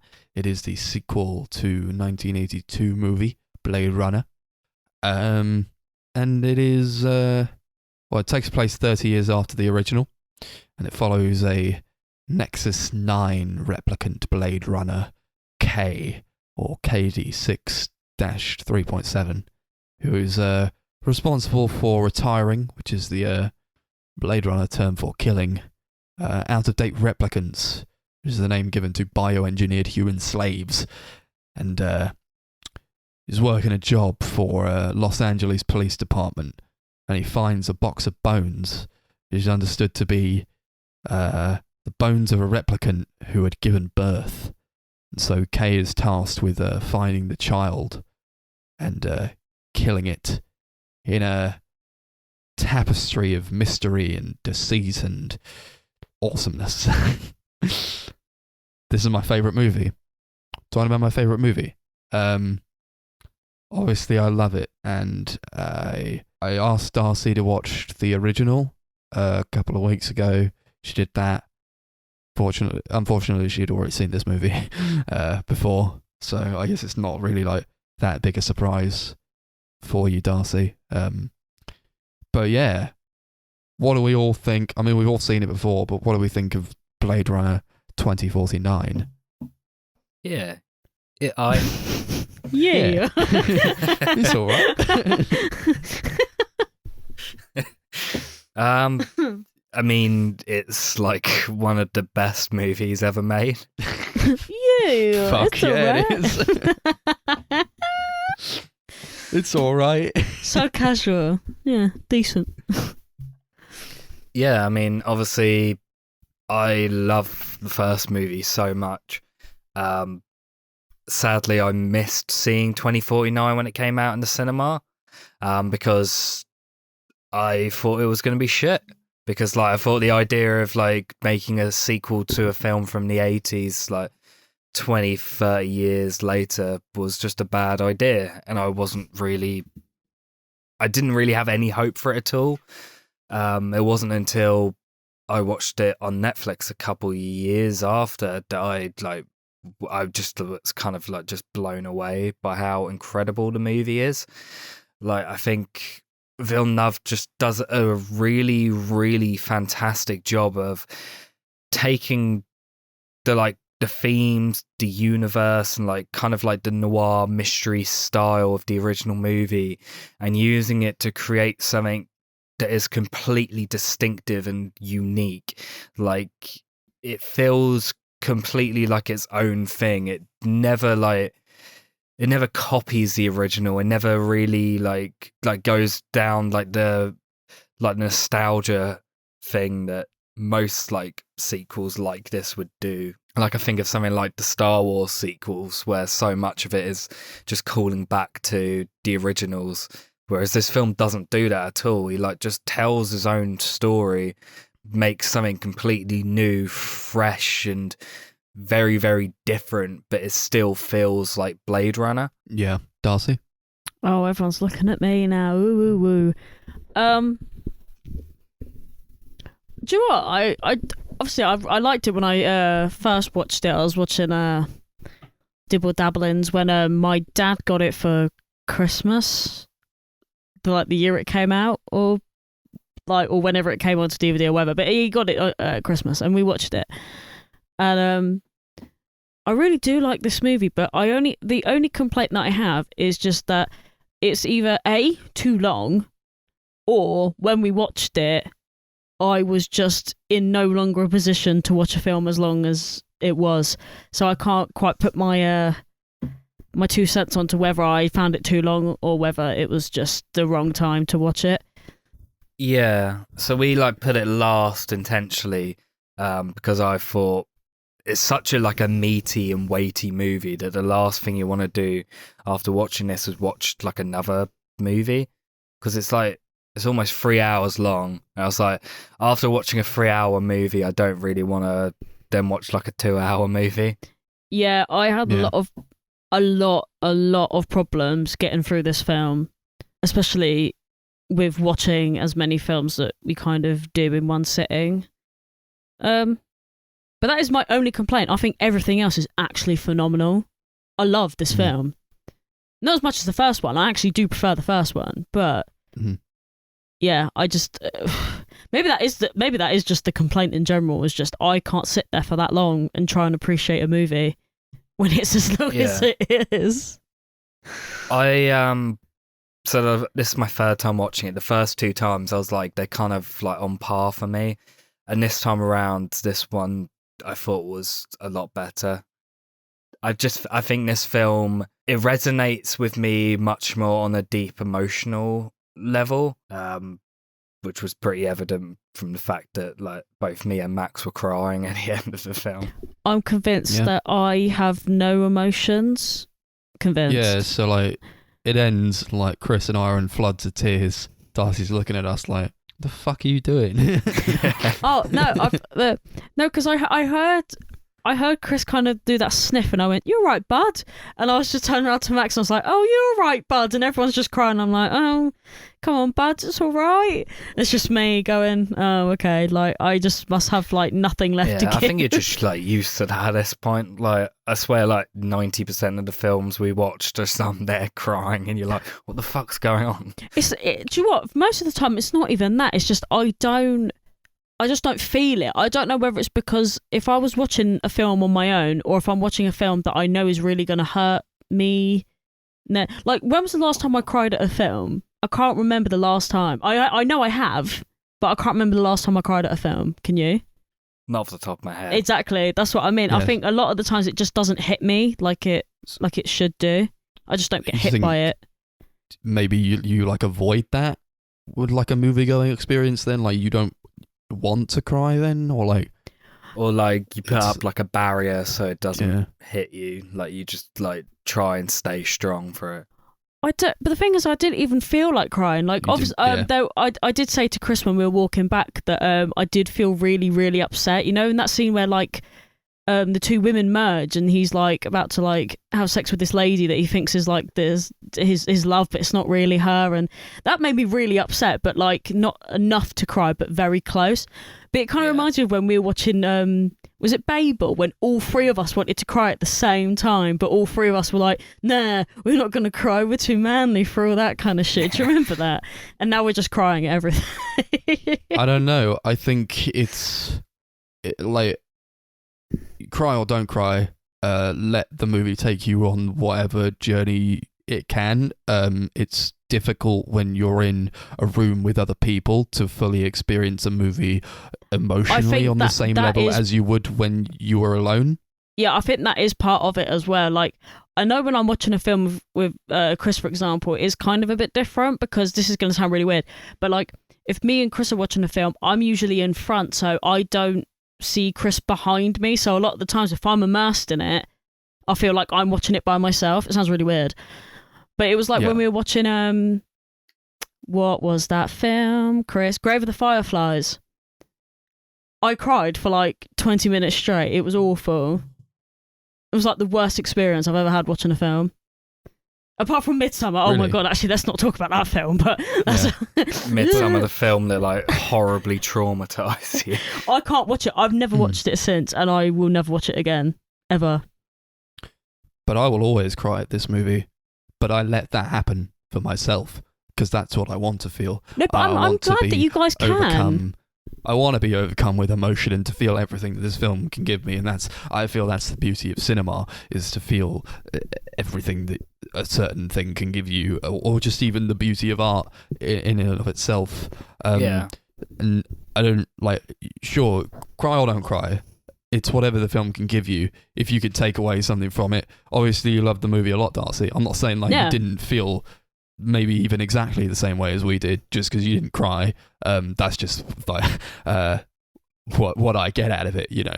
And it's also like this is my favorite film, not only because I think it's technically immaculate, but also just because of the circumstances under which I first saw it.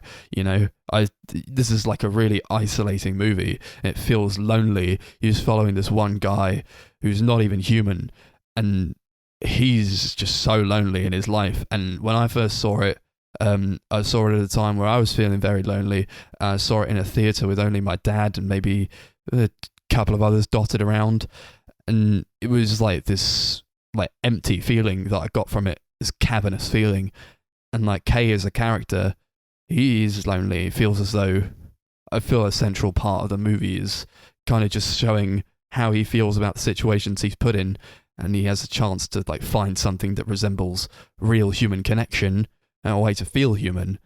No, but I feel as though he's trying to fit himself into something that maybe he doesn't really belong into, but he wants that so much. And I feel like we're all trying to connect with others in this world. We're all trying to find connection. That's really, ultimately, I feel what I get out of it is this movie. Yeah, it's ultimately quite cold, even, you could say, at points.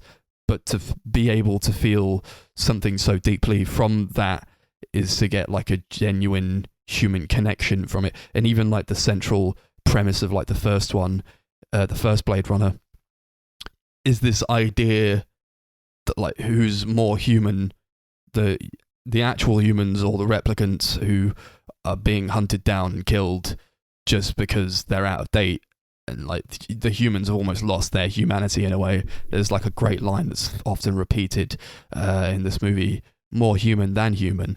And I get that a lot from just its overall themes. It's able to communicate so well.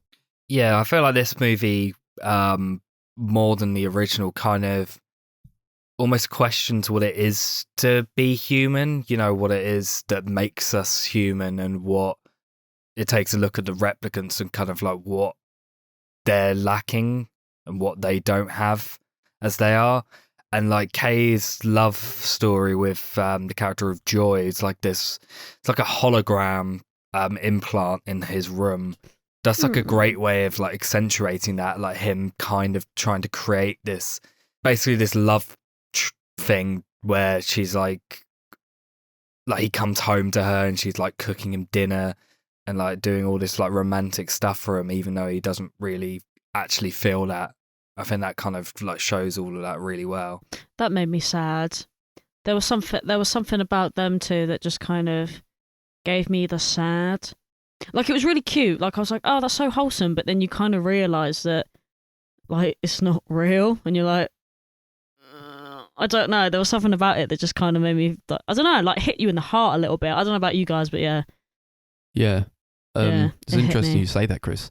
I always took it as like, yeah, he adores her, he loves her, she's like his wife, you know, and in a certain way, they're not human. Both of them are not human. One of them's the replicant, one of them's a hologram, but like they still have this connection that's still just intrinsically human from just like seeing them interact. I feel like, yeah, he does love her, but at the same time, I'm not entirely 100% sure that he loves her, or just maybe the concept of having someone that he feels close enough to. Yeah, exactly. I think it's more that. I think he obviously, you can tell he loves loves just like humanity and like what you expect from what it is to be human, and that's kind of one of the things.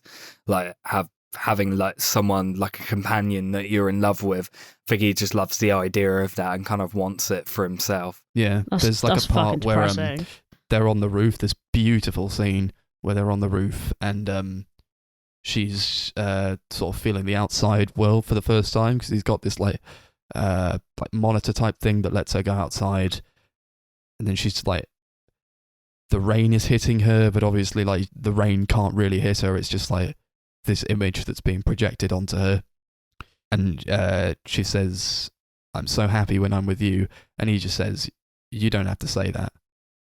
Yeah, that and was just, like, stops. That hit me a little bit as well. I was like, God damn. And it's even like harder when like they're having this really tender moment where like they're about to kiss, and like he's trying to like cup her face in his hands, where like her face should feel solid, but then like she freezes because a call is incoming, so he has to answer a call, and like, oh, his virtual girlfriend is frozen in this moment, and like that is Yeah. taken away from That's him. a weird thought. Yeah, and obviously it leads to the scene where she hires the prostitute, and basically like they sync up, so like their movements are kind of together, and like you get loads of shots where it's like the two different bodies and faces blending together, and that scene is like simultaneously really beautiful and like simultaneously really, really heartbreaking. Yeah, it's really sad. Like, I remember when we were watching it, I was like trying really hard not to get choked up by that bit, because there's just something about it I just find like it just really hits me. Yeah, it was really upsetting. Like, I was actually, But I think that was the most upset I was the whole film. visually, to be it honest. looks incredible as well. Like, I just love the imagery of the two like faces and like bodies just like shifting in and out of each other. I think it just looks really great. And it's just Fantastic like just a effects really, work, yeah. really great scene. Like just the music and the sound design of that scene, especially, I think it's like just really like tender and intimate. Yeah. And I mean, they don't show like sex, but like I'll call it a sex scene in a type of way, and I just feel like it's probably the best I've seen in this kind of ilk.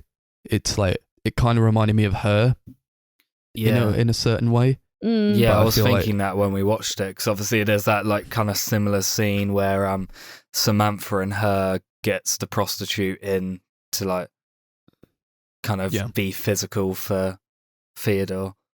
But whereas Oh, that's man. kind of played for comedy in a way in Her, I feel like this is more dramatic in its thematic resonance. It's like it's going for like you're watching this, you are supposed to feel something, and it's not Yeah, laughter, it's not comedy. It's not good. It's like it's upsetting, and it's like endearing and lovely, but it's also just like heartbreaking as well. yeah, it's a very empty feeling scene, I think.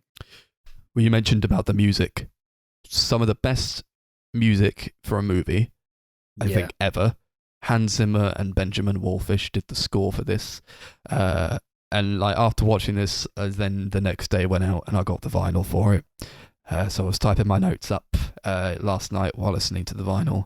Even like just listening to music on its own, I feel is hard hitting emotionally for me.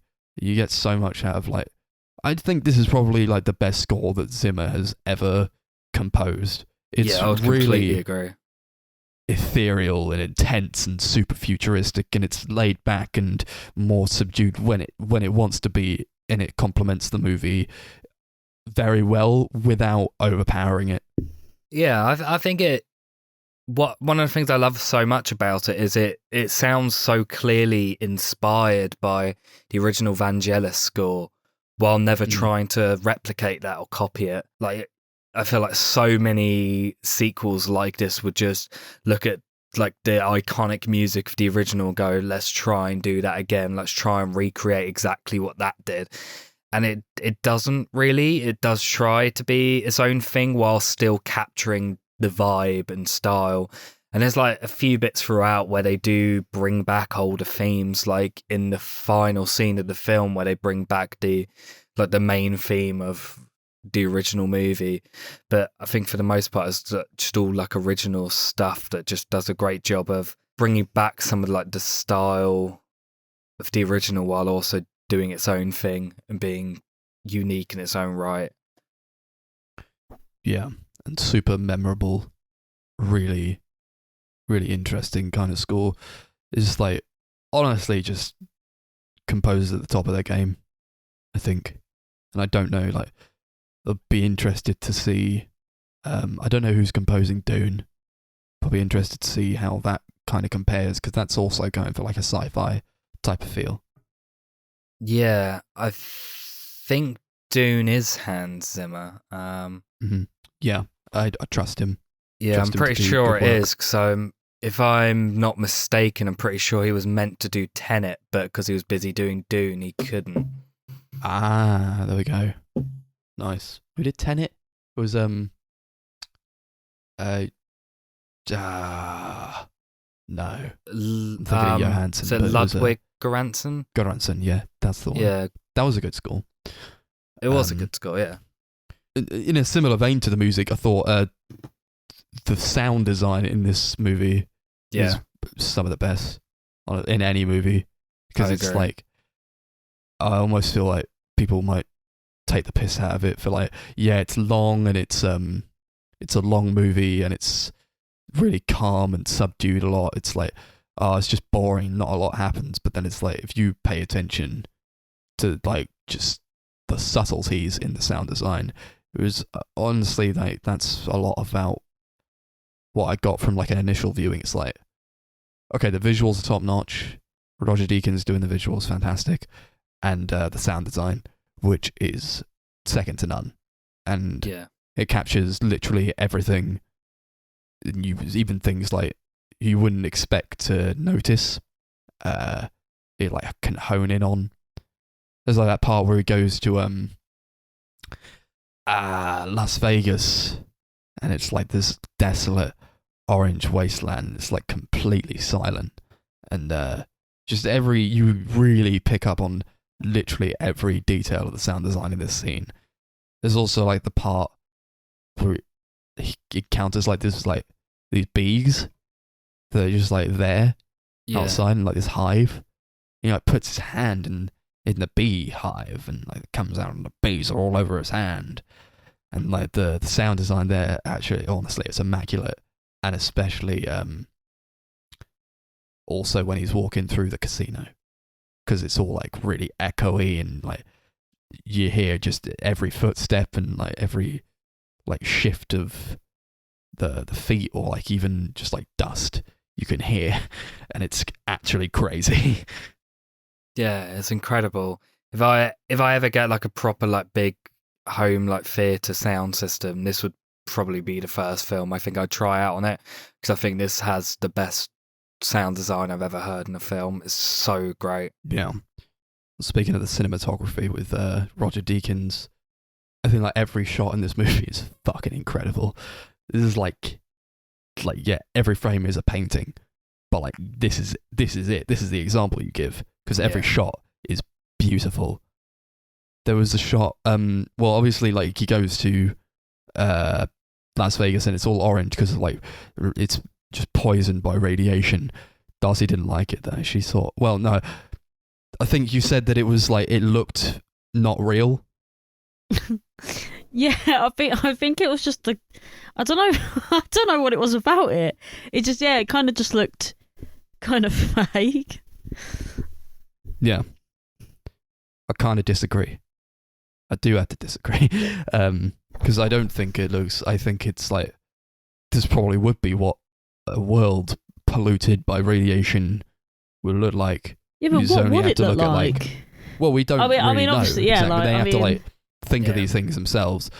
There's obviously those fires that happened in California the other year, and like if you look at those pictures, literally, it's like a world of orange, and it's like it looks terrifying. identical.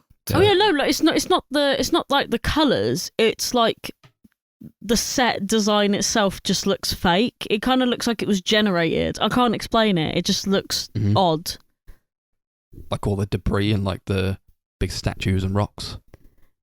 Maybe like, I just don't know. Yeah, it just didn't look all right. those buildings. I mean, it looked fucking sick. It just didn't look real.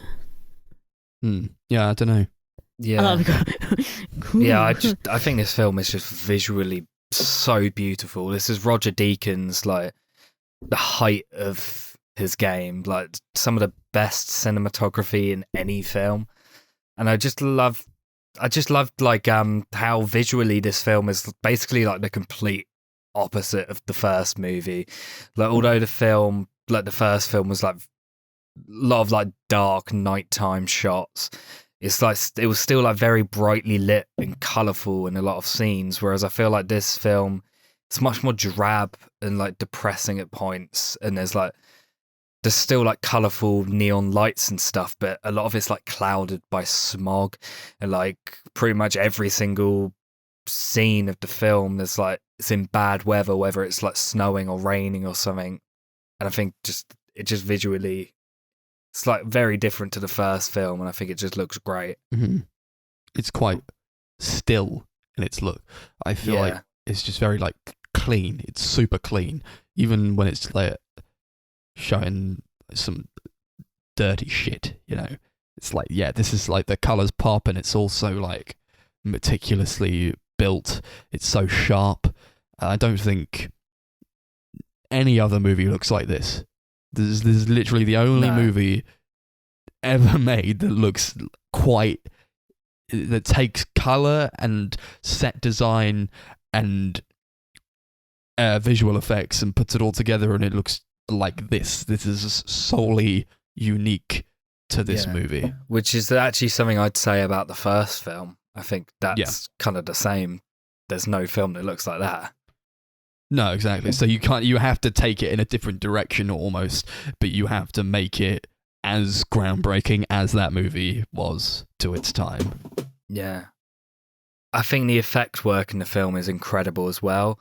Like some of the best usages of CGI and just like general special effects and set design I've ever seen in a film.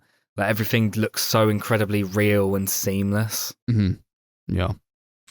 There's there's that beautiful shot where like Kay has lost a battle and he gets like taken away by this like underground syndicate of replicants, and then like they're like he's like at a fire, like a campfire type thing, and then like the sparks go up and the embers go up from this fire, and it follows the embers into the sky, into this dark sky, and then the embers become lights in building windows, and it's such a fantastic shot. I was just in awe of so much of what this movie is able to do with its visual palette. Yeah, and I love that it starts off exactly how the first film starts off, with a shot of an eyeball. I think that was like a really nice touch. It is, yeah. There's a lot.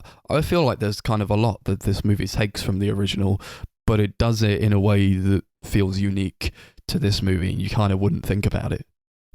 Yeah. Yeah, I do appreciate the fact it's not like I said earlier, like other sequels of films like from years ago where they're just like using nostalgia to bait people in, and they're just like, rather than making like a great movie that's interesting to watch, they're just like, hey, remember this from this movie you love, and expecting that to be enough to keep people's interest. They don't do that at all. That's probably why you didn't want to go see this film, right? That was why Yeah. I didn't go see this film, because I thought that was all it was going to be. But it's not. Yeah, I know. Yeah. Wish someone had told me. Yeah, it's a shame, really, isn't it? It is a shame. Yeah. I would love to see this movie again in the cinema, but I would love to do like a double bill of the original and this one on the same day, Yeah. just back to back. Oofed. I'm really Not hoping something that before Darcy could Dune, achieve. maybe. Maybe one. No, I don't think I could achieve it, to be Yeah. honest. However, I would come for the first one, 100%. Yeah, I'm really hoping before Dune, maybe somewhere around here will show this again. Yeah. What, June? What do you mean, Blade I Runner? think it's more likely they'll show the original, but Oh, it'll be fantastic honestly, to see this again. guys, I would go see the original one in a heartbeat. But especially because like I don't feel like I got the right experience from watching it the first time. I hadn't seen the original. I just Yeah, went I think because my me dad and liked Max the original. watched it wrong.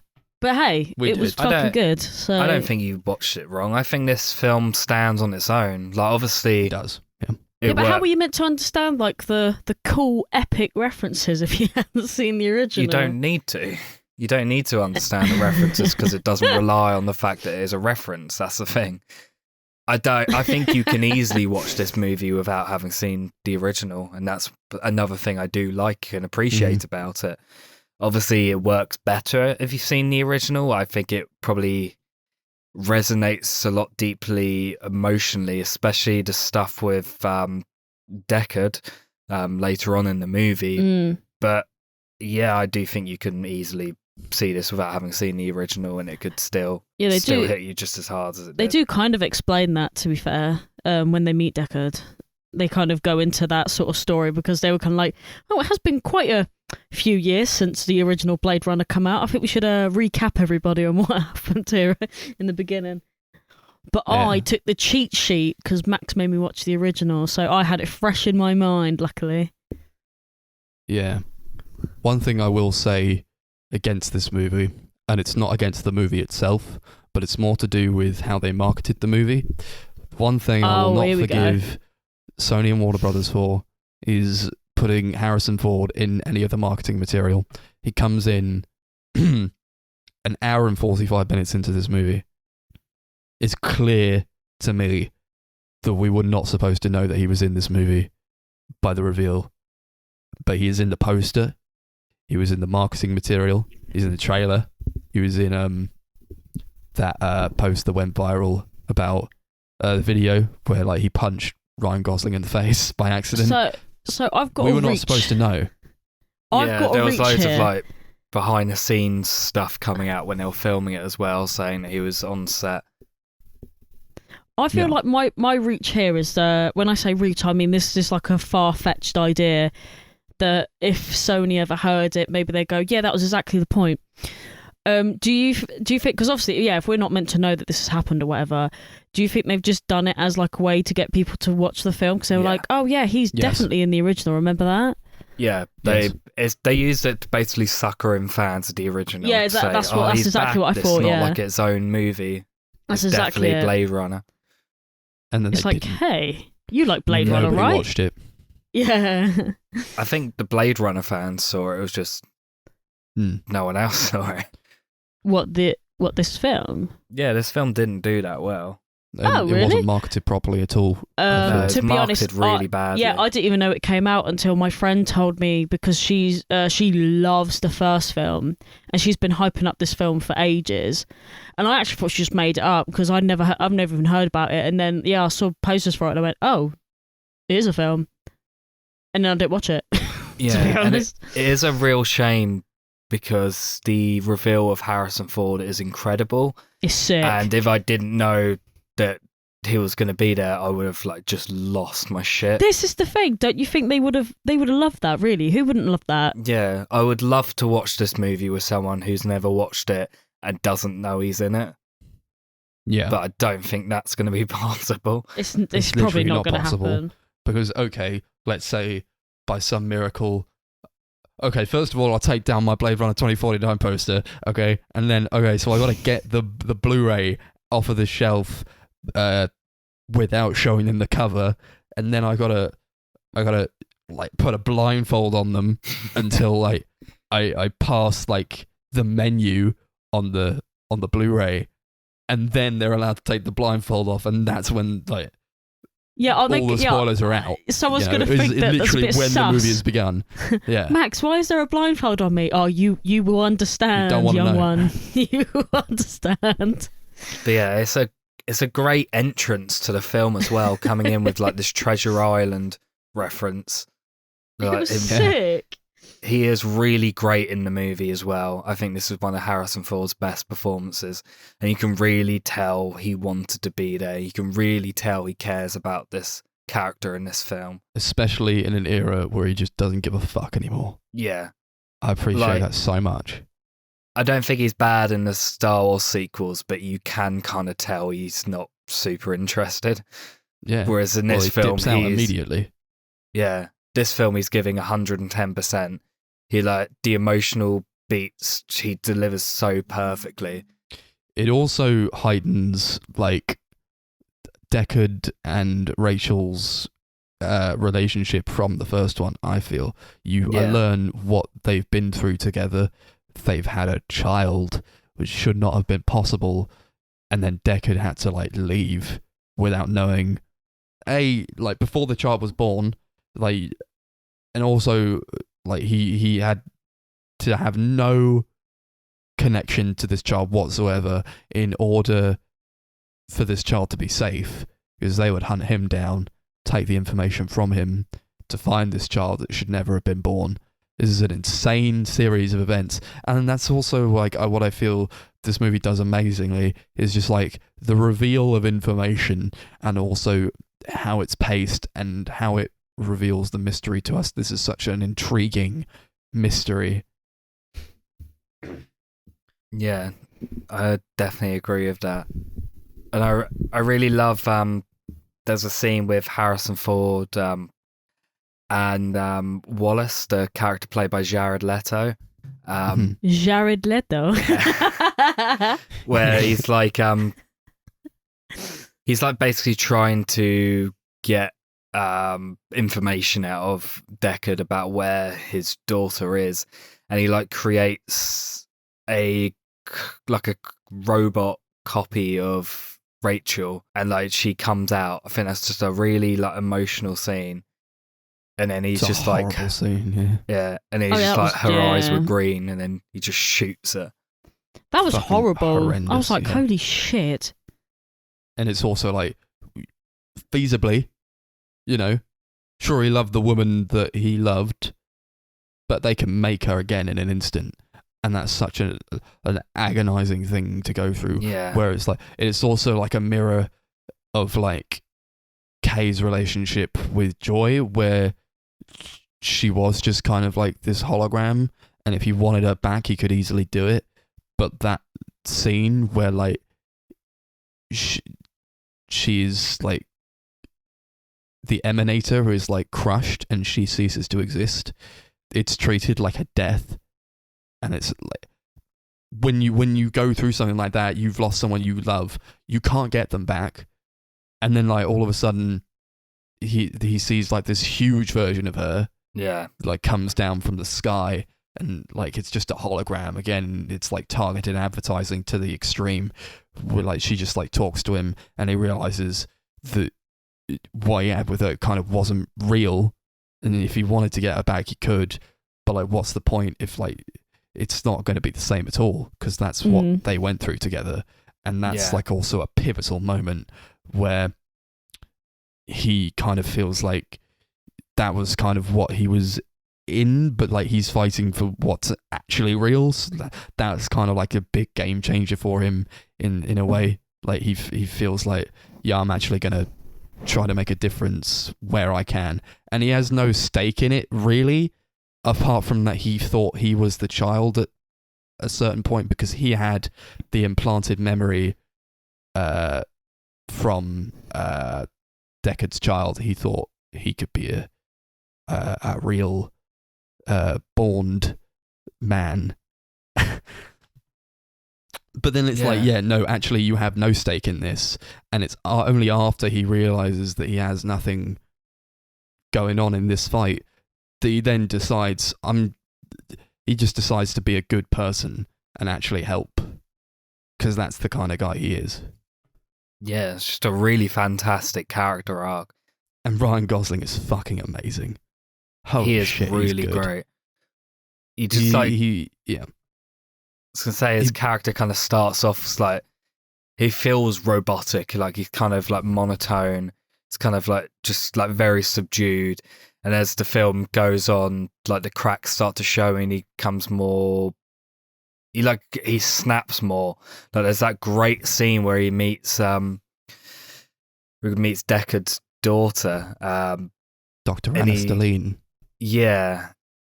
And she's like this memory of he has this like implanted memory of this wooden horse inside like a furnace that he hides from these kids that are trying to take it from him. And she says these memories do belong to someone. He just like loses it and just like starts screaming. And then after that, I feel like he becomes more filled with personality. He's less like blank like he was earlier in the film. Like it feels like a very pivotal moment. It kind of changes the character, and it kind of changes the way that Ryan Gosling portrays it as well. And I think it's really, really great acting. It's a fantastic piece of acting. That is my favourite scene in the movie. It's this memory reading scene. It's fantastic. I think it's just one of the best scenes I've seen in any movie. And I used to think he was angry because this had like learning that this memory is real is kind of saying, yeah, it confirms his bias that he's the child. And I've thought for the longest time, and it's only now that I realise maybe it's something else. I used to think he was angry because this has disrupted his life, and now he's going to be hunted. But I think the deeper thing to get with it is at this moment, he believes he was born. He believes he came into the world through like love, and he had a mother and he had a father, and then he was made to believe that he was just another replicant, and he's so angry, and you can see, you feel it all in this performance, and it's just like, it's honestly some of the best acting I've ever seen. Yeah, that's always what I got out of that scene. Yeah, it fucking hurts, man. It really does. Yeah. We go on to something a bit lighter. I think the fight choreography in this movie is okay. So the first movie, it is good, but this is kind of steps it up a notch. I think it's more in keeping with like modern fight choreography, whereas the first movie maybe it was a bit more stilted. It's still good. I think this is just like, it's a lot more complex. Even like the part, and there's a lot you can do with like when replicants are fighting, because they are like bioengineered. They're very tough and they could take a lot of hits. So there's like a part where he's hunting down this rogue replicant, Sapper Morton, and he's like trying to take him in. Obviously, he doesn't want to go. And Sapper Morton is played by Dave Bautista, is this WWE fighter who's just huge and dense. He's a big guy. And there's this fight scene where just like Dave Bautista has Ryan Gosling in like a grip, and he's just like smashing him over and over and over again into the wall. And you only see it from like the other side of the wall where like it's just like about to cave in. And it's visceral, man. Is like so cool. That scene's brutal.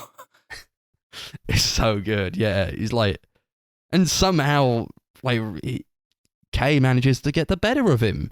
Punches him in the throat, and then like, oh man, but it's also like you see where the movie goes, and you realize that Sapper kind of just like let him kill him because he wasn't going to give up information on where the child was. He he cares about this child as well, and it's like hope for replicants. Yeah, that is just a really, really great opening to the movie as well.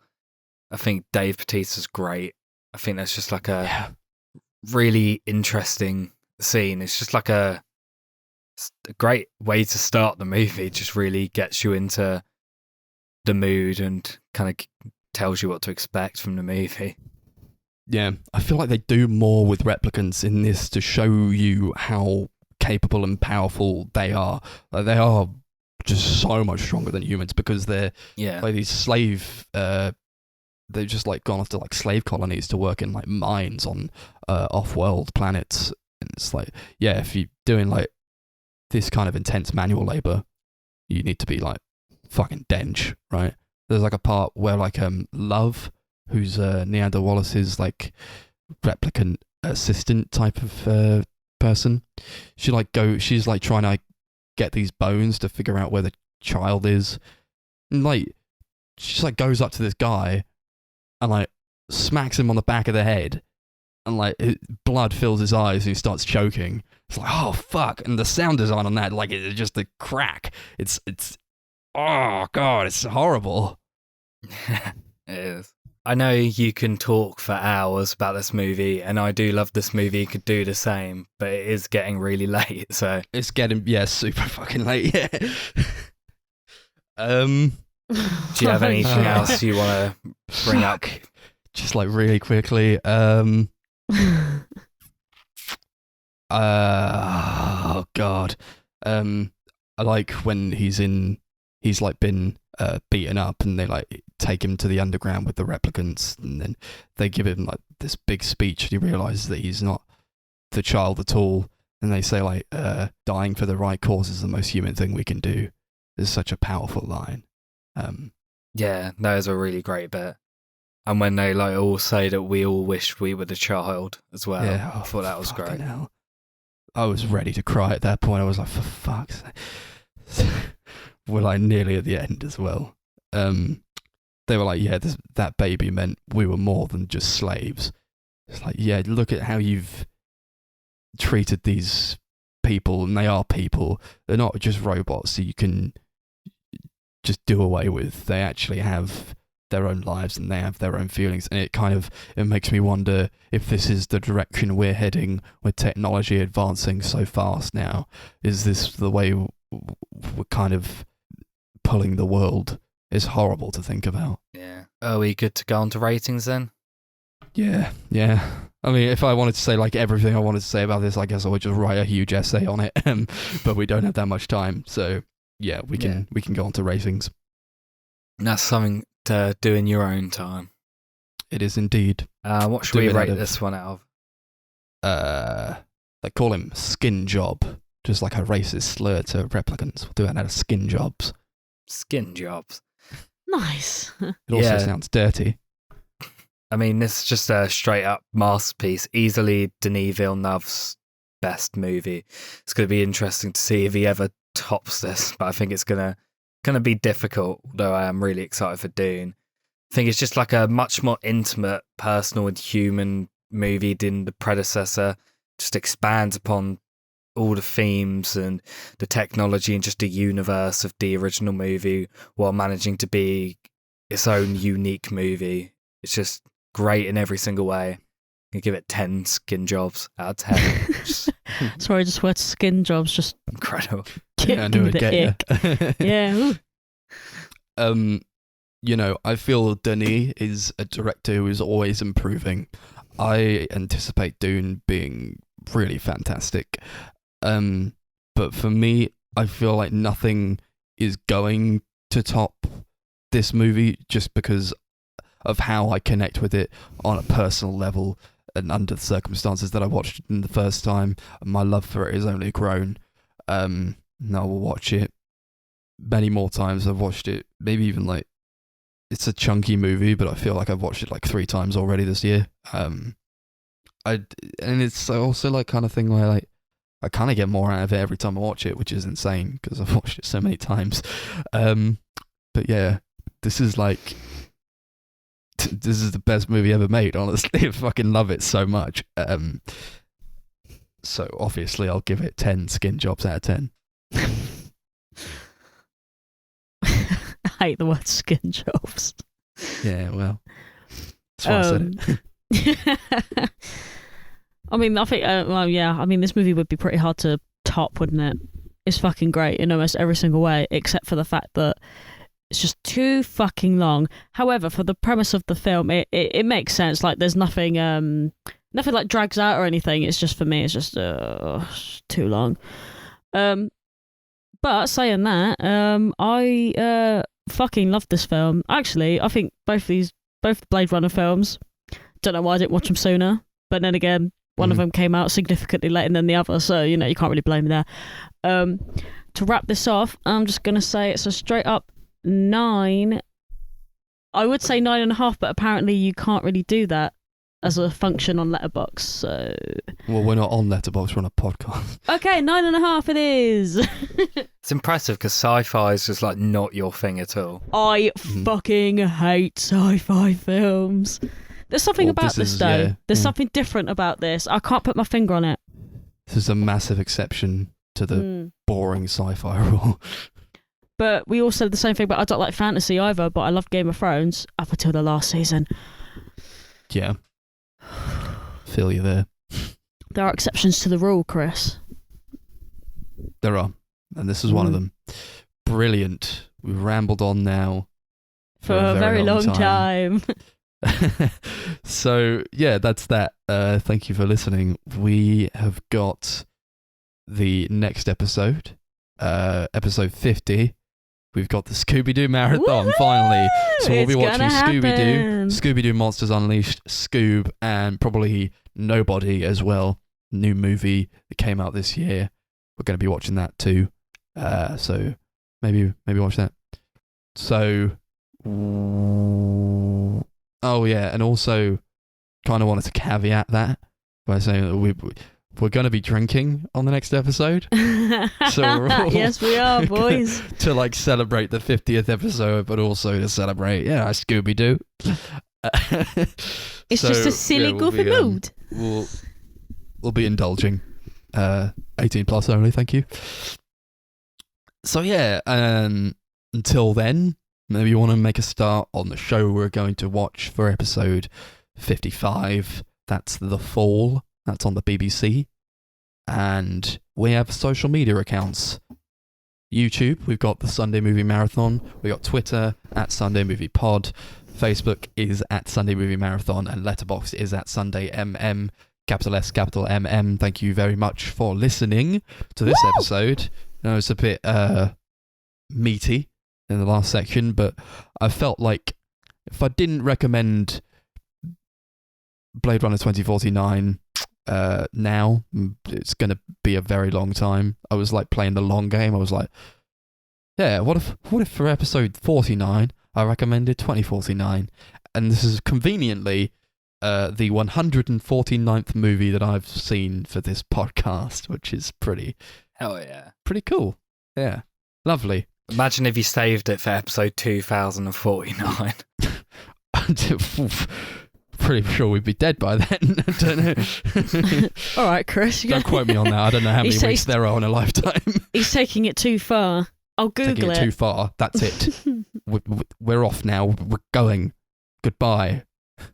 See you on the next episode. Yeah. See ya. Scoob forever. Scoob forever. Oh, splendid.